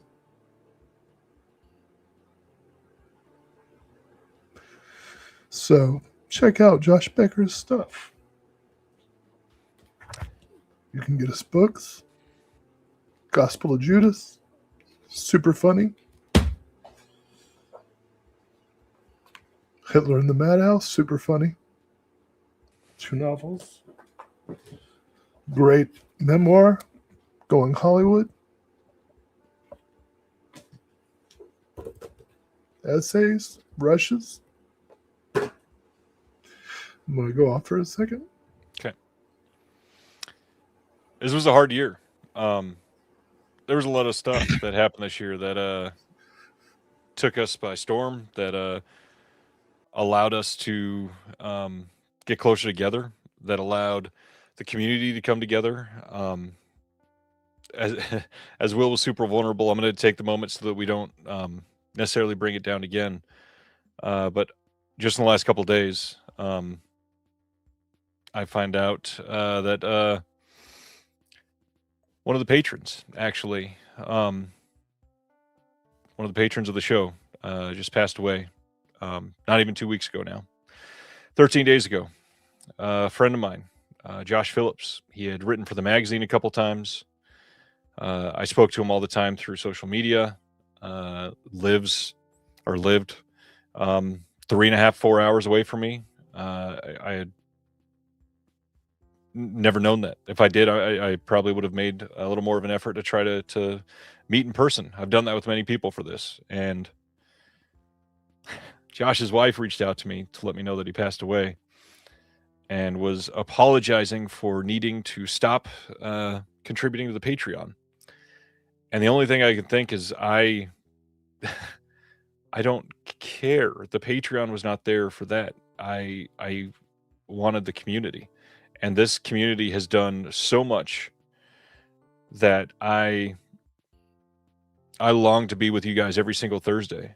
And it's not even just Thursday, because so many of you I message throughout the week. I mean, at least 1, 2, 3, 4, at least 5 of the names literally visible in the comment section right now on my screen, I have spoken to in a chat outside of a Thursday night in the last 7 days. Literally. Multiple of those people I have texted with my home phone number, or with my own personal cell number. I do not treat this like a chat section or like somebody needs to pay me or anything like that. These are all genuinely my friends. And to hear that one of them passed away just 13 days ago fucking broke me. I don't know what else to say. And I know that it's super cliche to say reach out if you need it. But finding out that one of those people took their own life and I didn't put more time into it made me feel wrecked. And Will and I are both people that are there to listen to people. We have been here for other people going through crises.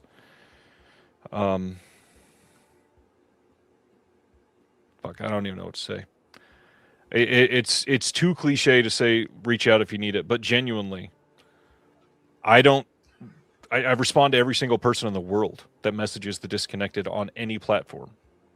I'm always here to text, to email, to DM, to joke in the Discord, to respond to every single YouTube comment. This all means so much more than just home video. And finding that community has been one of the most enriching things in my life.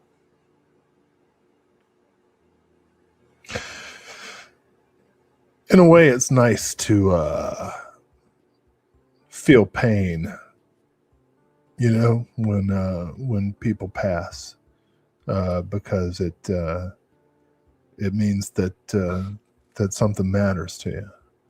Yeah. And you know, the people in this community are so important because they're, well, first and foremost because they're human beings, but also because we share these interests and the things that we love. And so I'm very grateful to have been welcomed into this community. You know, I'm new to it, a couple of years. I'm glad to have stumbled into your orbit, Ryan. And you know, it's a reminder that you should not ever hesitate to reach out to people that you want to talk to. You know, in the case of Becker, who's a filmmaker that and a writer who's every day for the last 26 years, since 1999, every day I read something that Josh Becker wrote, either on his website or over the last couple of years on his Substack. He wasn't the you know, he's not Orson Welles or anything, but he was a filmmaker who was unabashedly himself and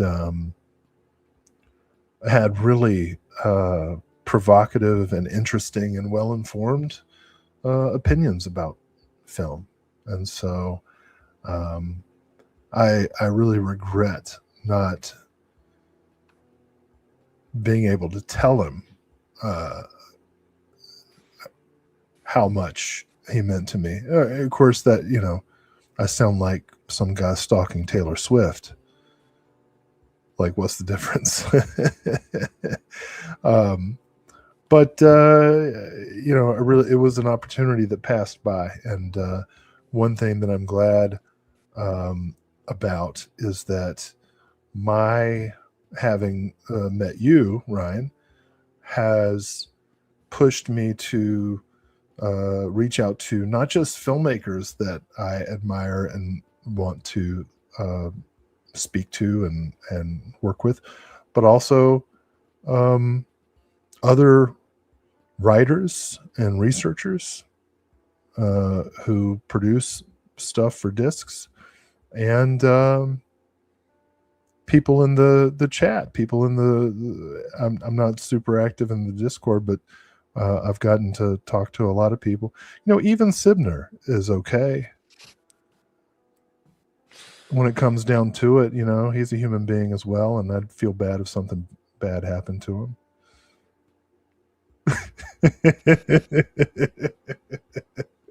No, I like Sibner. So I don't know. How do you think we're going to land this one? Carefully. You got through it without crying. Not entirely. You did a good job, though. You cried like a man. I let it out, and I was like, I gotta go. You were able to handle it. You were like, it was close. You were giving a tribute, though. Like, that was good shit.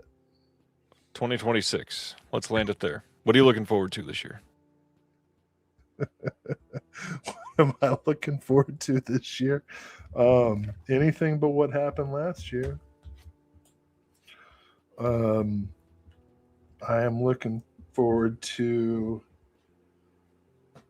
a 4K restoration of Merchants of Death.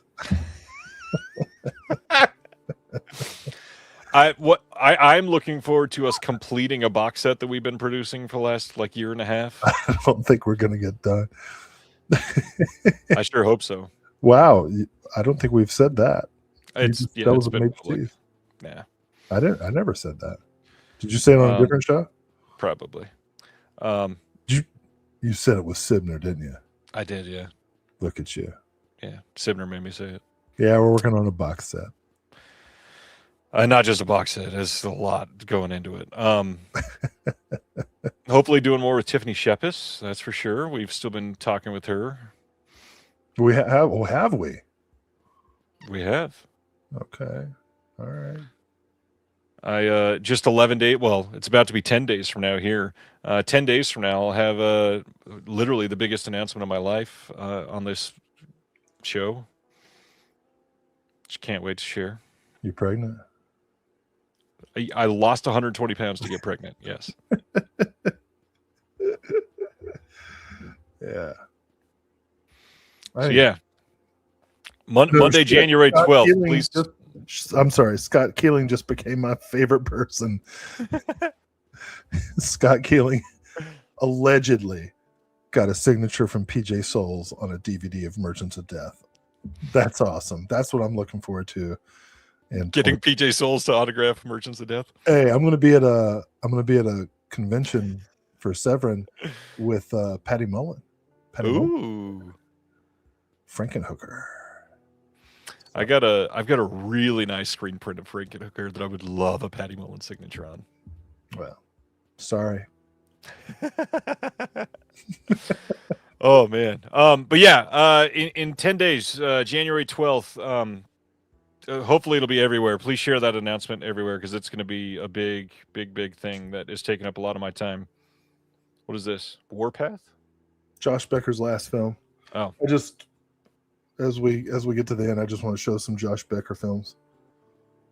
Scott says he's going to send me the proof of the signature on it. I want to see it. Running Time's a good one. Yeah, check out some Josh Becker stuff. As Ronnie pointed out, he directed several of the best episodes of Xena, Warrior Princess, and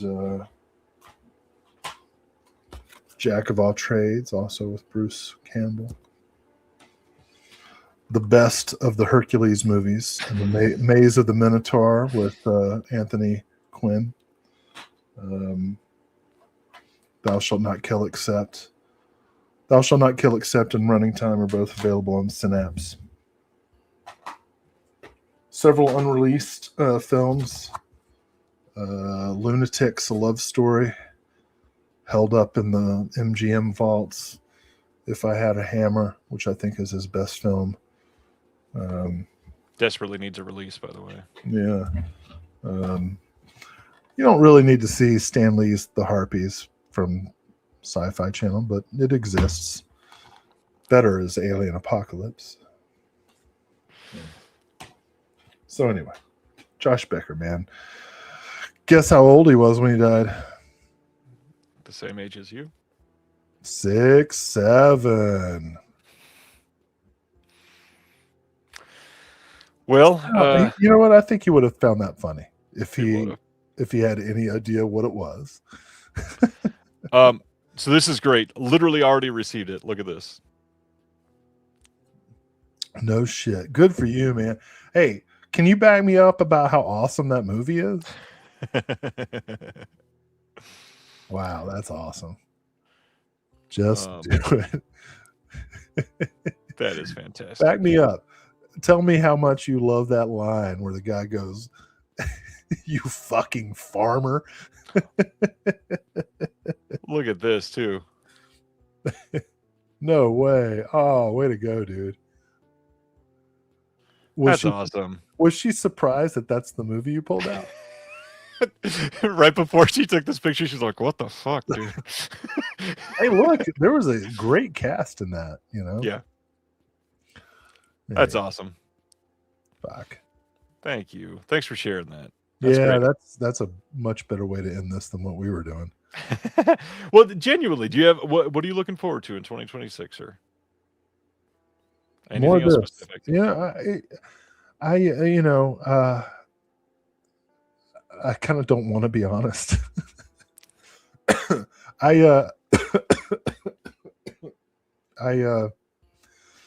I'm trying to get better. I'm trying, I got a lot of demons, man. I'm trying to deal with them.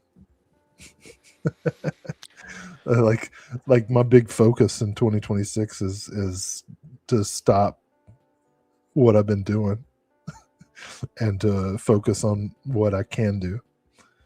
So, I have no jokes. Well, maybe a couple. I need to. I got no more excuses. I gotta get my shit together. I'm gonna die, and that's it. 2026 has to be good. I gotta do that. And oh my goodness, look who just crossed my path! A big old black cat. Oh, hey Clouseau. Henri, not Inspector. You can show the cat bigger now. Well, he's turned away because he doesn't want to be. Yes, there you go. Yes, man. You all right? Yeah, a little bit before we went live, I got a video from his wife. Shit. Showing a video of him opening a Christmas present this year. And it was a big stuffed Muppet. And seeing that we both love the Muppet so much just got me again. Yeah. And all that to say, you'll be hearing more about Josh in the next week. Not crazy enough, they're both named Josh. Oh shit. Yeah. Well. The Josh that was closer to my side that I'm talking about, his wife needs a lot of help right now.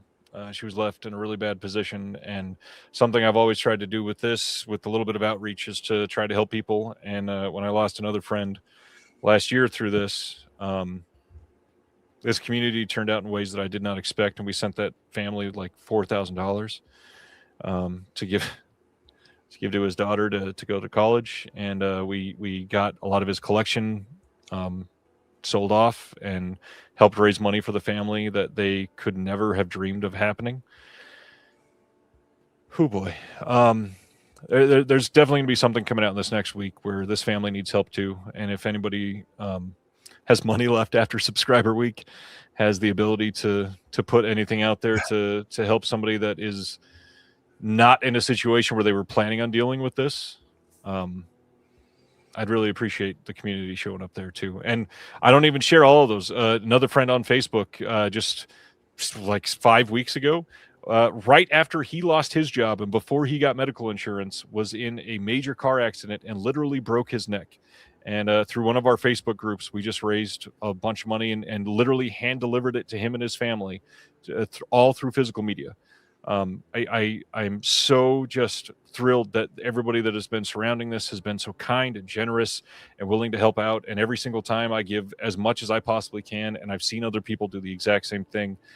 And I don't know how to thank you. It is astonishing to see the people come together like this.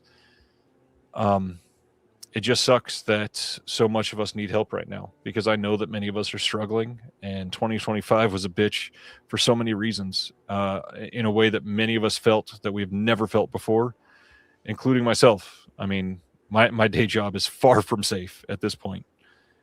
And I just looking forward to 2026. I sincerely hope that anything that's a part of that improves.